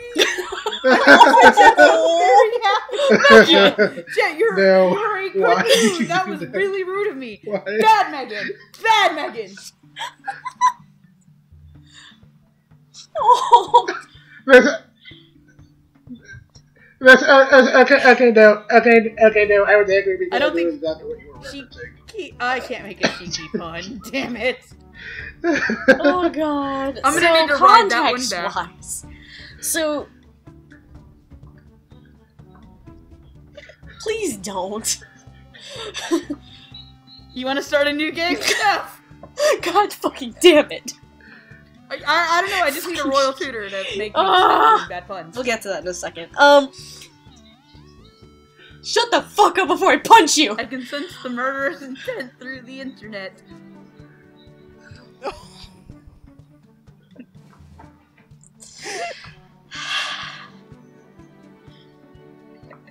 I'm 2 seconds away from grabbing Alka-Boost from my fridge. Because I think I need it right now because of your fucking bullshit. Anyway, so Rinko Yamato! The story of Rinko Yamato. You shut the fuck up, Megan, or I will kill you. God damn it! Oh my god! Why? Okay, so in the first episode of the show, we meet Rinko on the train, and Takeo saves her from someone groping her ass, and she instantly falls in love with Takeo, but the first few episodes, the story there is basically Takeo thinks it's a repeat of what's happened since he was a kid, and he thinks Yamato's in love with Suna, which is not the case. And Suna actually, the funny thing is, Takeo thinks that Suna actually is interested in Yamato because he mentions to Takeo that she's a nice girl, only because Yamato really likes Takeo. So once that misunderstanding's cleared up, they become a couple, they start dating. She's really good at baking little desserts and cooking and all that kind of stuff, and she's basically this sweet little cinnamon roll, too good and pure for this world, or I should say, not too good and pure for this world, because according to her, she's not a pure and innocent girl because she wants to hold hands and cuddle and things. And I'm like, sins of the flesh. Sins of the flesh. Shame! Who did we come across? Dude, she's a cinnamon roll too good and pure for this world. I don't care what she thinks of herself. But when you need a sweet and pure and innocent cinnamon roll too good and pure for this world, this is where you bring Tia Ballard in. She's the other actress who was pulled from the Dallas pool to come in here. If you're not familiar with Tia Ballard, this is only one of 3 major roles I've seen her or tracked down for Sentai stuff. She's also been in series such as Little Busters and Long Horizon, but you've also heard her in other shows such as Rage of Bahamut, and kind of as Megan was mentioning before and trying to piss me off, she's in New Game. And for the whole backing this up joke, So she plays Megami and Shiki. How Shiki ends up fucking... How Megami ends up fucking dying? She gets fucking rolled over by a goddamn tractor. Beep. Spoiler. Move, bitch, Ow. get out the way. Guess Get I don't out have the to way, watch bitch, Shiki get now. out the way. It's still a good show, you should watch it anyway, but fuck No, you, you Megan. don't, you love me. God damn it! Get out the way, bitch. Get out the I way. fucking hate you. I hate you guys right now. So... I just take No, any I excuse don't. to rap. Yeah. Again, I was mostly trying to find some She's type gonna stuff want a that little these bust people- Kiss my him, balls. not me. Kiss him, not me, is not Sentai, you dum-dum. I know. Tia Ballard is my senpai. Tia Ballard is all of our senpai. She's honorary girl. She's honorary member of Girls' Night. Ladies night. So because y'all are being a pain in the ass, Jet, why don't you go first? How do you feel about Tia? Okay. So this was another case of me being kind of surprised by the casting choice because I mean, I Tia sort of Ballard gets that associate pussy. Tia Ballard with like more mature characters or playing cats. This is why I'm not allowed back in Texas. Okay. This is why Jet's going No. first. Okay. No, yes. Okay, but anyway, I was very happy with what I heard. Dang it. Okay, so she got Rinko's sugary sweetness down to a T, and she managed to pull it off without making her sound a little too silly. I mean, I will say at first I was a little bit put off by her performance, just because I thought her voice sounded deeper than what I was expecting for Rinko. But once she got into character pretty fast, and I got over that very quickly. So I thought she did a fine job. As far as Rinko herself goes, I really liked her character. I mean, I was kind of afraid they were going to make her a little bit too overly pure, but she's given enough to work with to feel endearing, and I got a few kicks out of seeing her being a little which bit one do you more want to aggressive, punch and that last? was kind of funny. Yeah. Do I dare to let one of you two go next? Gigi, you go next. I knew it was me. I knew it was me. Well, Tia Ballard you is weren't so you weren't freaking making cute. as many cracks. I'm about to say you weren't making as many cracks as Megan was. So yeah, of course I don't want to punch you as much as her right now. Yay, I win. So, Tia Ballard, she's so cute. Especially with the parts where she's more assertive. Honestly, like when she got her little, oh my god, I'm so ashamed, I want to hold his hand. Like, that was freaking adorable. Like, I died. Tia is cute, doing cute things. And I almost forgot how adorable she was because I really don't think I've heard her voice anything since Kami-sama Kiss. So I was like, oh my god, again, like Cliff, I forgot Tia was a voice actress. Surprise! I know, surprise! I'm so used to them directing. You now might that I say forget. Gigi what? has a pizza. Oh! Do not bring that evil show into my house. Put me in the cage. Put me in the cage. Anyway, Nothing. nothing. So Rinko drips saccharin, and it's perfect, and I love it so much. And I had never I'd seen half the show in subtitle, and then I just watched the whole thing in dub for this thing, and I'd seen a lot of reviews where everybody was praising the character of Rinko so much because she actually had a sex drive, and I was like, no. It's like, this is still TV PG, kids.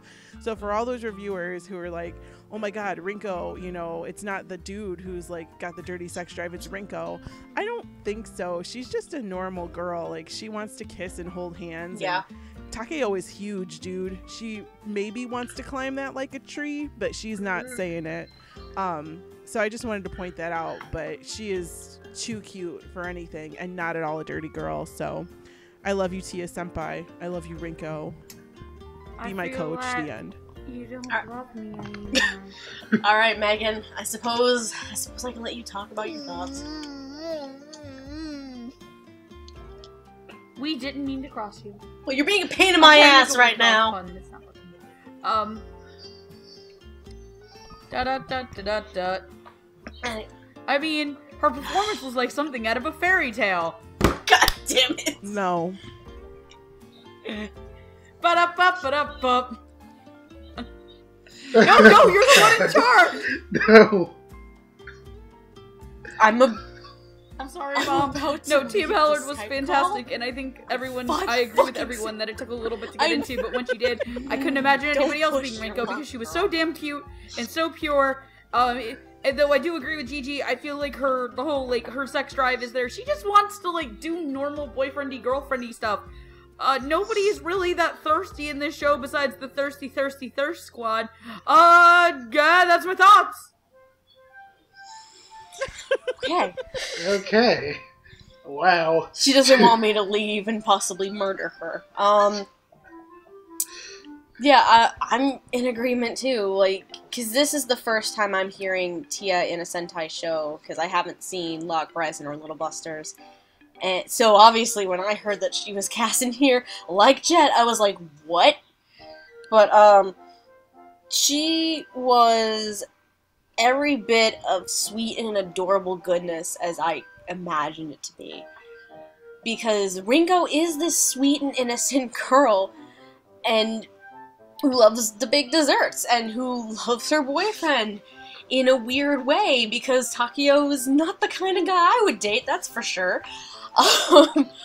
But she brings this really, she's pretty much the reason why this show is diabetes cute. Yes. She is pretty much the reason why. And Tia is able to carry that very, very well. And the moments between her and Takeo, excuse me, and I'll probably bring this up again more with Takeo and their relationship, they play off of each other so well, and it's so cute, and it's so adorable. It's just, oh my god, it's like, that's almost relationship goals to me. Except not, because that's not really all that realistic, to be fair. 13 episodes to hold hands. 13 episodes. I know, right? But, Mama don't play. Yeah, you don't play. I might. 13 I might be like, everyone moves at their own pace. Yeah, everybody's got their own pace. That's a lifetime. It's a lifetime. But, but yeah, Tia's definitely just this sweet, adorable girl who, because another big thing for her and Takeo, they've never been in a relationship before. They've never fallen in love before. So a lot of the experiences that both Rinko and Takeo go through, they're all firsts for them. So of course it's gonna be sweet and adorable, like your first time holding hands with your boyfriend, the first time you kiss your boyfriend, that kind of stuff. And when Tia plays those moments, it's just really, really adorable. And I mean, the whole sex drive thing, it's like, I don't think I'm in the same boat. It's like she just wants to have those little moments that in a relationship that she's never had before. And I mean, who doesn't when you're in your first relationship, you know? But yeah, Tia is very adorable in this show. Surprisingly adorable, because I was like, this is an odd choice. I didn't know how to feel about it, and then I hear it and I'm like, oh yeah, totally, I'm sold. I think one of the great things about Tia's performance is that a lot of the times when you get a sickeningly sweet character, you kind of want to punch him in the face after about 6 episodes because they start to annoy you. Rinko yeah, but it never came off as that. Yeah, Rinko never annoyed me, so I just wanted to hug her all the time. I love her. She's so cute. I love her. She's so cute. I mean, oh my god, I think, my levels. I think we have the same sentiments about Rinko, because you are right. There are characters in anime and almost any medium really where they are so cute to the point where it's obnoxious. Tia never crosses that line with Rinko. Good job, senpai. Yes. Alright, boys and girls. I'm ready to do this. You ready to I'm move ready on? To hate ready myself. to go to our last character? Yep. Yes. Oh boy. Let's talk about the man, the myth, the legend, Mr. Takeo Goda. Takeo is our lead character, of course, of the show, he, early on, of course, he just keeps falling for these girls who are bitches and talk about him behind his back and want to date his best friend instead. But, yeah, he saves Rinko on the train, falls in love with her, they eventually start dating after that misunderstanding I mentioned before, and he the best way to describe his character, look at his parents. Look at how his parents are. Put them together. There's Takeo. Takeo is a man's man. A manly, manly man. Yes. He works at a bro cafe called Machos. That was the best thing ever. Like, he's like, this is my part-time job. I don't give a shit. That's great. But working at a bear cafe. Yes. But I think the best way to kind of lead into who voices this person is I have a story. So that figurative casting in my head for My Love Story, because I only really focused at the time on the main three characters. And at the time, there was only one person I could think of who could voice Goda. And when I heard who it was, I was excited. Because motherfucking Andrew Love coming in here as Takeo Goda. Whom, if you do not know who this individual is, you've heard him in series such as Hamatora, Five-Brain Puzzle of God, Diabolic Lovers More Blood, as well as Angel Beats. Oh boy. And I think, as far as I'm aware of, this is probably one of, if not his first lead role in a show. It depends on how you define Kids on the Slope, but we don't talk about that dub. Steve Which one was he in Kids on the Which one was he in Kids on the Slope? I want to. He was the drummer kid in Kids on the Slope. Oh, okay. I didn't see that. I've seen the show, just not the dub. You don't need to see the dub for that. You don't. I'm about to say, I've seen the show itself, but I haven't seen the dub before. Okay. So I'd say, so then my point kind of stands one of, if not his first leads. So I kind of want to start this off with my thoughts going with Andrew Love gets to go all crazy with his range in this entire show. And I think it's very wonderful and very hilarious, because for the 50 millionth time, there's only so many variations in which you can say, I love her, or she is cute. And Andrew Love just goes balls to the walls with all of it.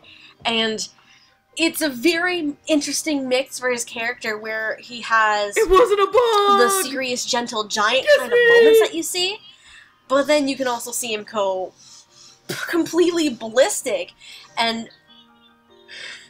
it wasn't a bug. Oh my god, that was amazing. I want to do over. Booty tree. I want to do over Miss Yamato. It's so cute, because Takeo is not someone you typically peg as the main character in a romantic comedy like this. Well, a romance, I should say. Comedy maybe. No. Romance like this.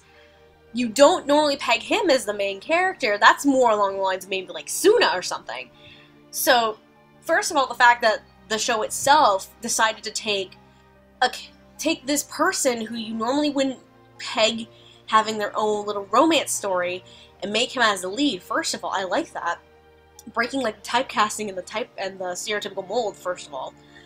And then Andrew Love playing so many of these sides of Takeo, and he has such a great balance with a bunch of the other voices that you hear in the show. All the moments that he and Tia has are so adorable and cute. All the moments that he and Austin have, it's a great dynamic, because I know one of the big things that they pushed early on was the Red Ogre, Blue Ogre story, and that comparison for the two. His relationship with his parents, his relationship to his peers. All of its interesting dynamics that Andrew Love gets to play, and I think he pulls them off very well. There can be times where some of those crazy moments are very over the top. Very, very over the top. There are times where that can happen, but I still think it's a fun performance. He basically, I think Andrew Love stole the show, ran with it, and he just had so much fun with it. And I think he's probably one of my favorite performances of the show, if not my favorite. But again, there's just so few moments, though, that it kind of went over the top for me and kind of took me out of it a bit. But it was such a fun performance, and I'm so happy he got to be this character and have so much fun with it. Okay. Yes. You guys know I'm in love with Andrew Love, right? Yes. Like in love with him. He's Sentai Ian Sinclair. So I honestly, this dub kind of broke my heart a little bit. And by a little bit, I mean a lot. Because, first of all, like I said at the beginning of the show, Takeo is my spirit animal. Because, like, for those of you who don't know what I look like, who don't watch my YouTube channel, I am tall and I am a big girl. And so, like, Steph is right. You don't see characters like Takeo being the protagonist in a romantic comedy. They're usually saved for best friend comic book relief material. So when I started watching My Love Story, I was like, oh my God. I was like, this guy is me. Like, it's very strange.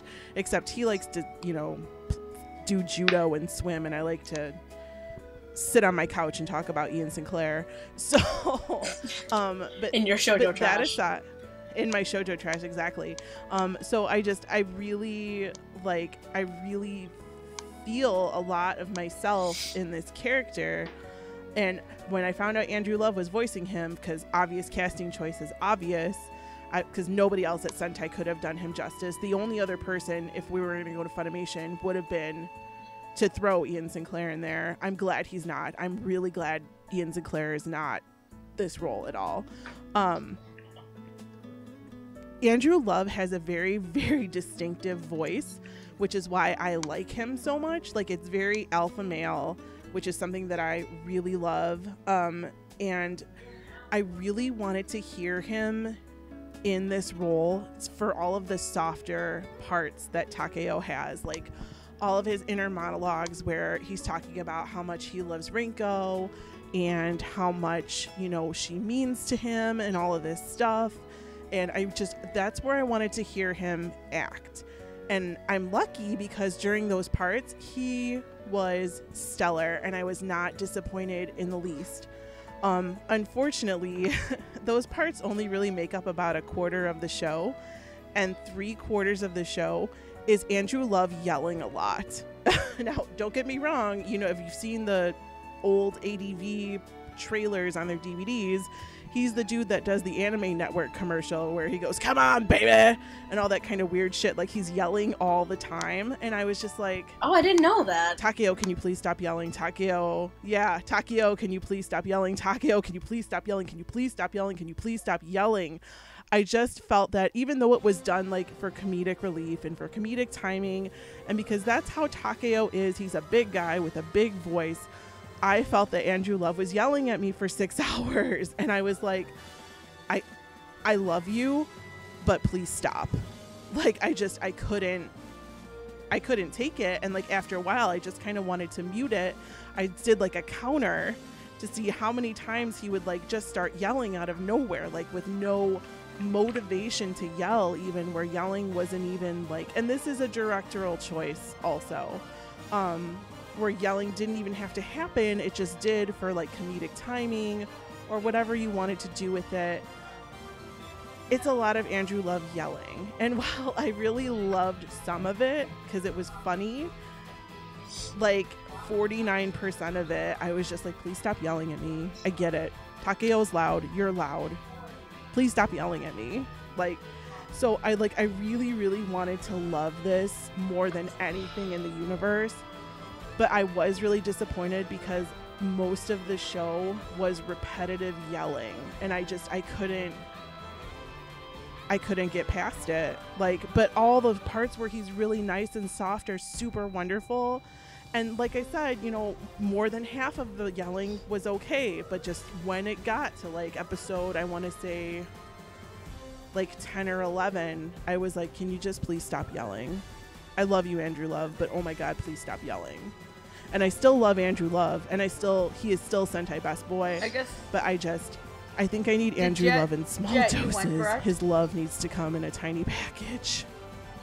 Oh, so baby. I'm sorry. I guess I'll go next. But I do kind of agree with Gigi on it's the not the screaming size, thing, it's the motion of the ocean. Because while it is, there are certain times in later episodes where it's funny, like where he realizes that she kissed him.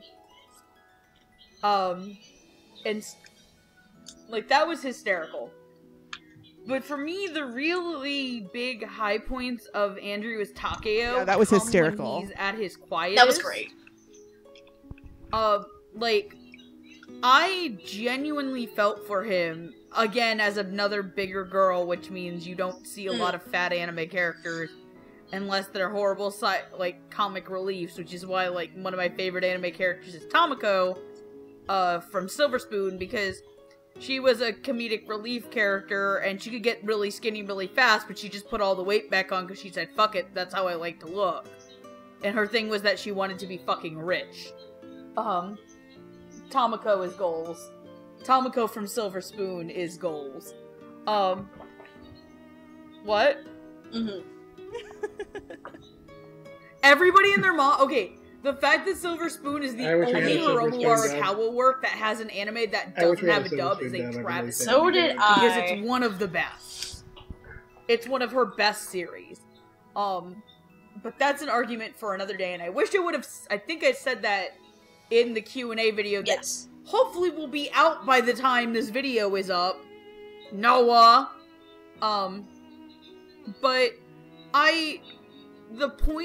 the example I want to give for when I think Andrew Love is at his best with his character is in the last 2 episodes when he's internally conflicted about his love of if he's the right guy for Rinko. Which I wish would have happened more often in the series too, because I feel like he was a little too perfect at points. Yep. Because, I mean, the man could jump out of a flaming building and be fine.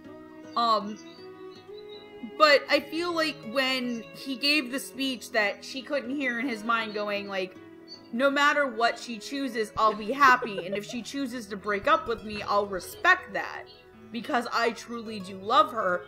And the fact that he was a big dude that was really insecure about himself, I think Andrew Love got across really well. Because I don't think a lot of male voice actors can get that across sometimes. So I really appreciated that. I do wish that Andrew Love could get a little bit more of those quieter moments. Computer screen, come the fuck back on. Thank you. No, my computer has been timing out if I don't move my mouse, which is why you can hear me clicking around in the back, because I need to keep it all awake. But, I do love the shit out of this performance. And I don't know if I think this counted in last year's dubbies, because it came out in November, so it barely made. No, I think the home video release was December. I'm pretty sure I gave Tia Bauer a nod. I think you slightly cheated, because I remember there was some slight cheating, because I believe My Love Story was December. I got my copy a month early, too, because of the Right Stuff Christmas sale. Anyway, that's a different thing. I would, if he's allowed to be nominated, he's a potential contender. I do feel like there are other romantic comedy series that have over-the-top screamy characters that also do it a little bit better. Tsundere Children. But I do appreciate Andrew Love's thing, and I would like to see him get more lead roles, because he proved that he could do both comedic and quiet. So that is my piece. Yeah. Okay, so I guess it's my turn. Alright, so to be honest, when I first saw that Andrew Love was casted as Takeo, I was kind of a little bit let down because I sort of didn't want it to be him. I mean, like, I like Andrew Love a lot as an actor, but I thought it was a little bit too obvious as a casting choice. And I also wasn't sure if he was going to be able to match the baritone that Takeo Iguchi brought to the role. And so I was kind of hoping for someone more on the lines of maybe Rob Bungle or David Wald. But having said all that, when I actually heard his performance, I was really impressed. I mean, like, it wasn't as deep as what Takeo Iguchi went for, but in a lot of ways, I think it worked out better. Because it allowed Takeo to pass off a little bit more as an actual teenager, while still sounding pretty exaggerated. and a lot of his line reads are just really hilarious. He brought a lot of energy to the role, and it made Takeo sound larger than life in pretty much every scene he was in. And I got a lot of mileage out of how he handled all the comedic stuff. And he handled all the tender moments really well, too. There were a couple of moments where I thought maybe he was letting it on a little bit too thick, but it always felt pretty in character for Takeo, and I can't really imagine anyone else doing the character now. And, like you all were saying, I'm just really happy Takeo was a character we got, because he's the kind of character who is almost always, like, the side comic relief in these kinds of stories, so to see him be the lead here was really refreshing. I mean, he's just such a lovable goofball that you really want to root for him with everything he does. And, I mean, part of me is still hoping someday we might get a story where someone is confident enough to make the gender-flipped version of this show. I mean, I have my doubts that's ever going to happen because nerds pandering anime. But for now, we have Takeo at least, and I'm glad we have him because he's great. Okay. So I think this is probably a good segue to go into our final thoughts on the English dub of My Love Story. Who would like to go first? You know what? Sure, I'll go again. Go on ahead, Jet. Let's go. What do you think? Okay, so honestly, I'm really glad this show exists. I mean, like, the general perception with pretty much all media is that romance stories about healthy couples are, like, too boring or whatever. That people always want stuff with, like, lots of melodrama, lots of, like, constant back and forth, will they or won't they kind of stuff. And shoujo in particular can get pretty trashy when it comes to this sort of thing. So to see a romance story about, like, a perfectly happy couple is just kind of refreshing, actually. And I'm really glad the show turned out to be as well as it did. I mean, sure, it can be a little bit overly sugary at times, but, I mean, the show is just so positive and warm that it's hard not to smile right along with it. I mean, it's not exactly my favorite shoujo anime of all time, that would probably be Nana, but it's definitely the one I appreciate the most, and I'm really happy I got to see it, and I definitely recommend checking it out. Yeah, side note, because My Love Story has been on the back burner as an episode for a while. Jet was like, can we do this now? Can we do this now? Can we do this now? Because the only reason he bought the show was to do this episode with us.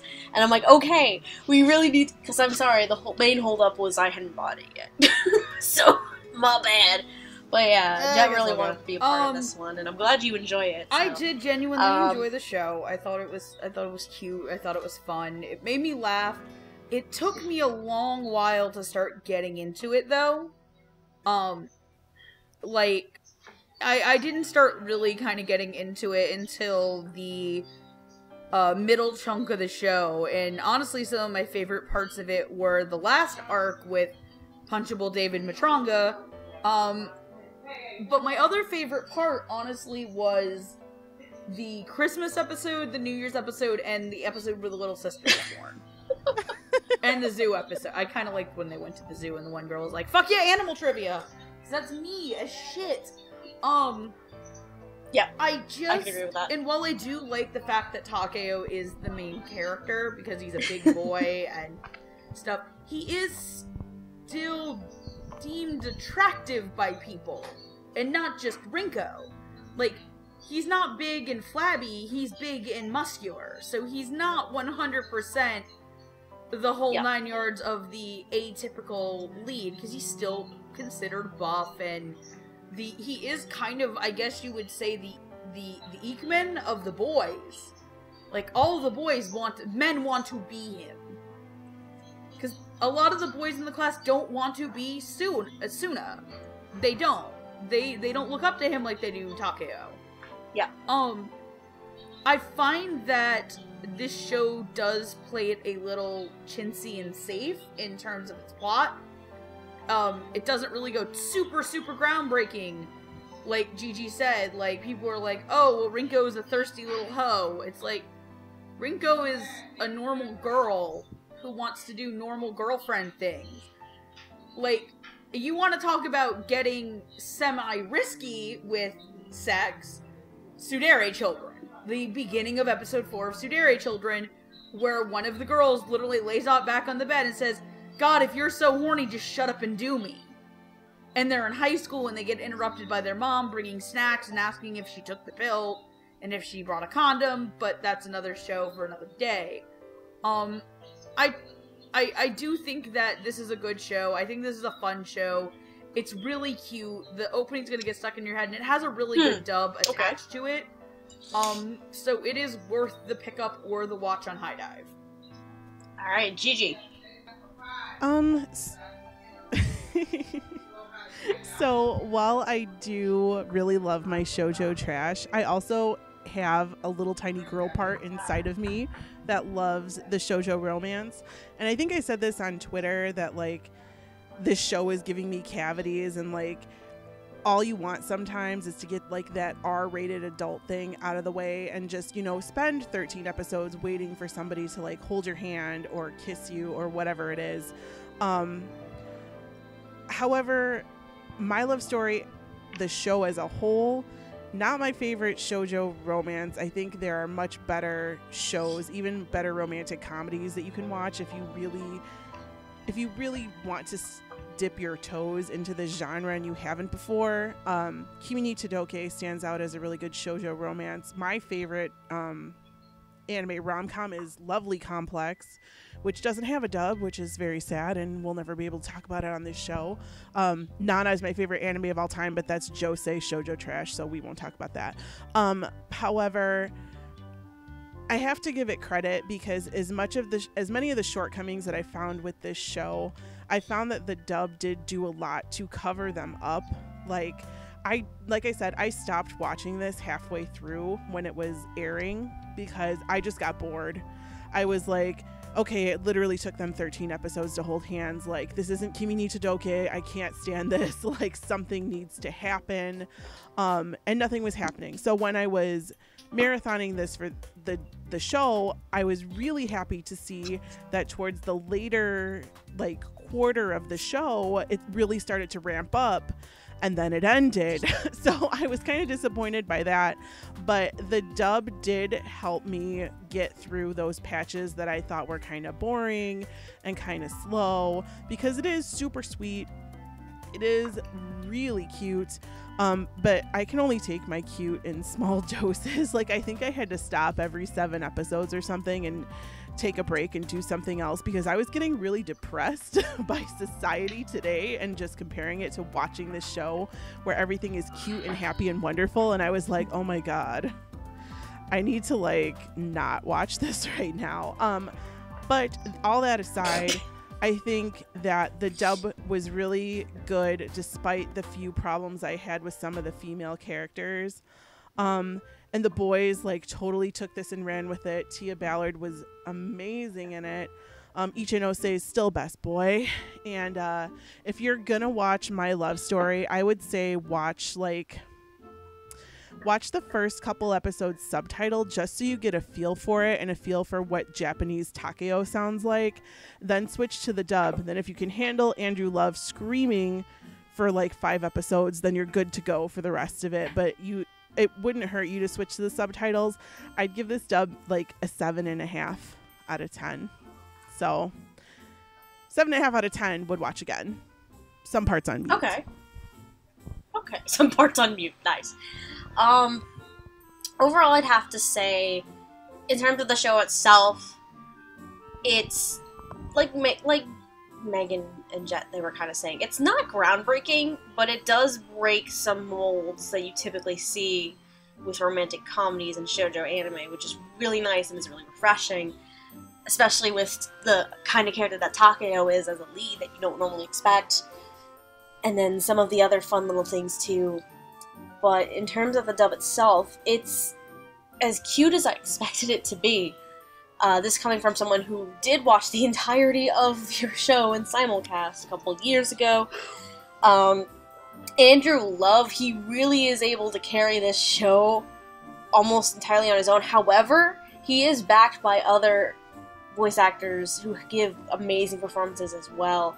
And it's also a lot of fun to see a couple of Dallas regulars, Tia and Austin, coming in, just hanging out for a Sentai show. And I kind of hope we get to see even more of that in the future, because I mean, Andrew Love for oh Aussie. god, when the eventual Haikyuu episode No, Andrew happens, Love is Aussie. Oh man. Sentai. The one with the man bun who looks like Jesus. No, fuck you. David Wald is Aussie. Back the fuck which up. actually is Asahi. really funny because there's The one with white chapter the where man they bun. actually dress him as Jesus. Ian Sinclair. Anyway. Yeah, my one and only desire for Haikyuu is Greg Aries being Hinata. Yes. That's it. No. I refuse. Even though I see it working, I refuse. But anyway. Tanaka. Yes! Yes! Thank you! That's the one main request I have. Because that motherfucker has been in Houston. That motherfucker has been in Houston. I'm not going to talk about that because that's a separate thing entirely. But, yes, Cliff is Tanaka. Anyway, I'm just saying, I bring up Haikyuu because Sentai, you better have been pulling some people from Dallas to help you out with that, because mother of God. But anyway, I would say give My Love Story a shot. Give the series in the double watch if you really like little love, cute romantic comedies, things like that. However, fair warning, it can get really, really, really diabetes cute. Very, very diabetes cute. Call Liberty. Good lord. Actually, we should title the episode Diabetes Cute. Like, Honestly, yes. Because that's the best way to describe this show. That's the best way to describe this show, honestly. It's diabetes cute. There's no other way to describe it. Anyway. God, fucking damn it. Also, I think we're points gonna wrap to Tia Ballard for saying the word Sacher Torta. Into. Yes! No, I'm good. Beautiful. Because that comes back in this one. So I think we're going to wrap this episode up unless anyone has any other lingering thoughts to give. nope. No, I need to go ponder about how pathetic my life is because I don't have a boyfriend like Takeo. Alright.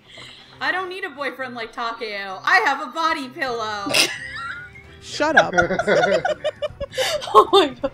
I have not. I have 3. Oh yeah, This because one has Victor and Yuri. no. What's funny, Jet? Do you remember the Gangsta episode where we talked about the Kaneki body pillow? Because you were there for that.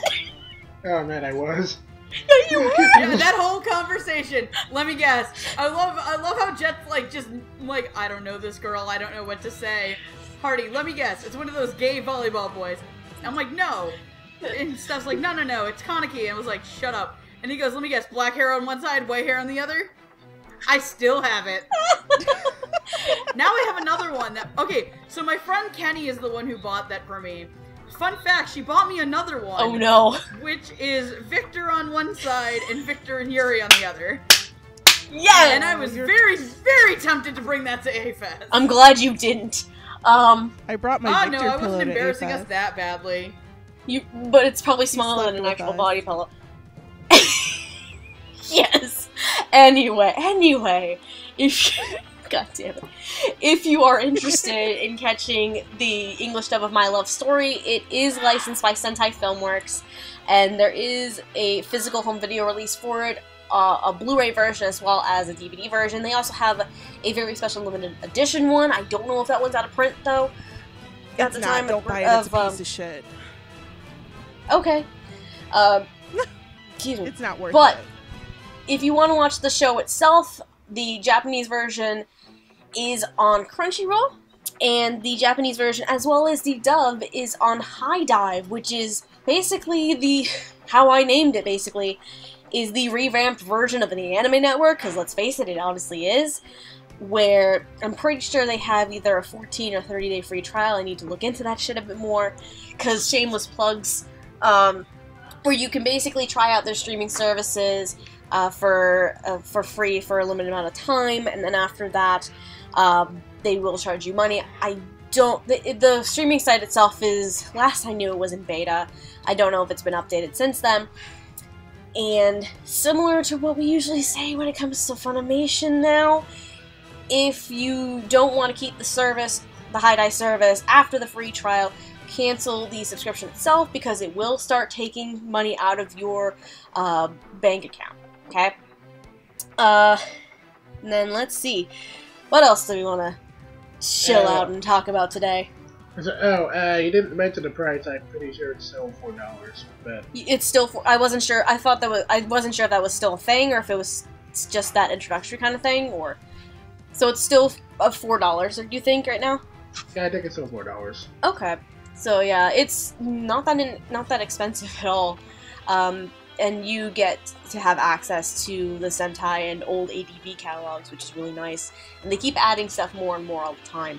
It also has Legend of the Galactic Heroes, which you get to see. Everyone does. That magnum opus of a show. But the only thing is, though, please be aware that if you are looking for a newer Sentai release that says it's going to be on High Dive, they tend to release it at 1 episode a week. That is the English dub itself. Yes. Not the Japanese, the English dub itself. So newer series like Monster Musume, Food Wars I know is a new one, Ushio and Tora is a newer one. Chifaru's gonna start by the time this video's up. Yep. Any of the new English dubs that Sentai is releasing in the near future or have released in the past couple months or so since High Dive did start up, they are only going to be releasing episodes 1 week at a time. Kind of similar to a broadcast style. It's just a little bit of a pain in the ass. Because there's the home video that's released and you're still, like, maybe a month or so later, the High Dive is slowly catching up. It's a pain in the ass, but honestly, it does give you a chance to test the waters with more Sentai dubs in case you don't want to buy them quite yet. You just want to watch them and see what they're like. Anyway, why are you laughing? Or dare I ask? Hardy was upset in the chat, and Roots put the video. You know exactly the one it is. I don't even have to click as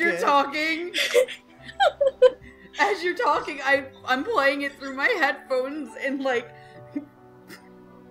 Is that the video? I would play it right now, but I know my mic will pick it up. Anyway, if you're interested in anything that any of us do, you can follow Megan on Twitter at QueenEra2. You can follow Jet on Twitter at DivineNega, and you can also find his reviews on AnimationAffinity.com as well as the Fandom Post. You can find Gigi at AnimePalooza or her YouTube channel AnimePalooza, where she does a bunch of unboxings and talks shoujo trash all day long. And you can follow me on Twitter at LikeAnimeReview, review being spelled R-E-V-U-E, like a musical review. If you are interested in anything else that Dub Talk does, because holy mother of God, now that we're really trying to kick the summer shows into high gear, dear sweet lord, you can follow us, you can subscribe to us, of course, here on YouTube, which, by the way, I looked earlier, we're 15 away from the 1K. Get it. Which is awesome. So let's make this 1K in 2017 thing a reality, please, thank you, bye. You can also follow us on Twitter at dubtalkpodcast, Instagram at dubtalkpodcast, and Tumblr dubtalkpodcast for any craziness and randomness that we come up with on a weekly basis. But otherwise than that, I think we are done for the night. My audio is at like 2 hours and 20 minutes, so this episode itself will probably be 2 hours 15 minutes. That's not too shabby, all things considered. Any final thoughts before we finish this episode today? Hi boys, my name is Gigi. I like to Netflix and chill. However, if you grab me the star at the top of the Christmas tree, I'll probably marry you. So if that sounds like a good time, get a hold of me. DM me on Twitter. We'll make it happen. Look, I'm trying to get my damn dates. What about Specifically Ian Sinclair? No, you want Ian Sinclair to get you that star off that tree. I mean, if he got me that star off that tree, I'm just saying, everybody would have a shiny Merry Christmas. Everyone. Look, I'm trying to get my shoujo romance, even if I have to fucking pimp myself in a Dub Talk episode. God damn it. I mean, everybody wants a little bit of romance, but we have Megan hiding in the corner here. Dear sweet lord. Sitting in a circle like a seal. Like that video. I can't, actually. My back hurts too much. I'm very tired. Alright. Alright, Also, let's end this shit show. Also be what? I was gonna say, because of the time of this recording, we are very, very happy that everybody at Sentai and High Dive are okay. Yes. Because when we recorded this episode, Tropical Storm Harvey has been going through Houston over the weekend. So if by the time this video goes up, there are still relief efforts, please try to donate and just be kind and chill to everybody and help out Houston, because nobody deserves to go through this, and those of us who went to Texas, their politicians may be shitty, but their state is very nice. Yes. I love Texas. And has very, very good food. I want to go to Houston next time. Yeah, we need to go to Houston next time. Go visit Sentai. We need to go crash Sentai. Go crash Sentai. Carolyn! Yeah, can you Carolyn! Carolyn, we love you. Also, Andrew's trying to make Hardy feel better, and he posted the shittiest bootleg Vegeta picture. Oh, lovely. Also, a picture of the book Chasing Space, where the guy on the cover is literally a picture of him getting licked by his doggos. Anyways, on that note, go to bed. Time to go to bed. Thank you guys for sticking around with us. Have a good night, and until next time, otaku on, my friends. Love your faces. Do, do, do, do, do, do. 何が起きたって変わりはしない優しさをくれた大切のために同じ時を Here we go. Hello, mademoiselle. Welcome to the Dubtalk Bakery. Today we have a wonderful spread of cakes like red velvet and chachoté for you today. But as always, there's a dietary or allergy disclaimer I have to do. So, the Dubtalk podcast may contain strong language that may not be fucking... I can't do a French... Welcome back to Megan Does Offensive Accents. Oh man, you better keep this as like a thing at the end where like I'm free. And now my parents are making fun of me from the other side of the wall because I have to record and where the wall is the thinnest. Because I'm awful. Let's try that again. Hello, mademoiselle. Welcome to the Dubtalk Bakery, where we have lots of cakes like red velvet and sachoté and jamon chocolate. But first, we have the dietary restrictions. Something tells me that the disclaimer is going on to something diabetically cute or something. I'm going for French to Russian in one accent. Just put this on the end because it's probably going to be funnier than anything that's gonna happen. Hello and welcome to the Dubtalk Bakery, where tonight we present to you something sugary sweet. But first, as this may be diabetically cute, we must give you a warning. Warning! The Dubtalk podcast may contain language that may not be suitable for all audiences. Viewer discretion is advised. I can't do this! I'm gonna just wing it, Megan. Just wing it. I'm going to hell. 3, 2. Okay. Pull it together. Pull it together, Zarek. Warning! I'm not even doing an accent. Haha! Warning! The Dubtalk Podcast Bakery may contain products that are sugary, sweet, and diabetic, and may be containing spoilers. I don't even know what I'm doing. Just kill me now. Just murder me where I sleep. I will tell you about it. Now I know how Katie feels when she had to do Professor Sycamore for an entire stage show, and how her sister did not kill her. Like, I will send you the footage of my friend Kate. I have to get that off of my friend Laurie if she still has it, her sister being Professor Sycamore. I should have asked Katie to fucking do this. That's as best as you're getting out of me, and I'm sorry, Amon. I'm sorry. I was going to make a Ted Cruz joke, but that was... unless you're that weak, Ted Cruz. We see what porn you're liking. And through you too!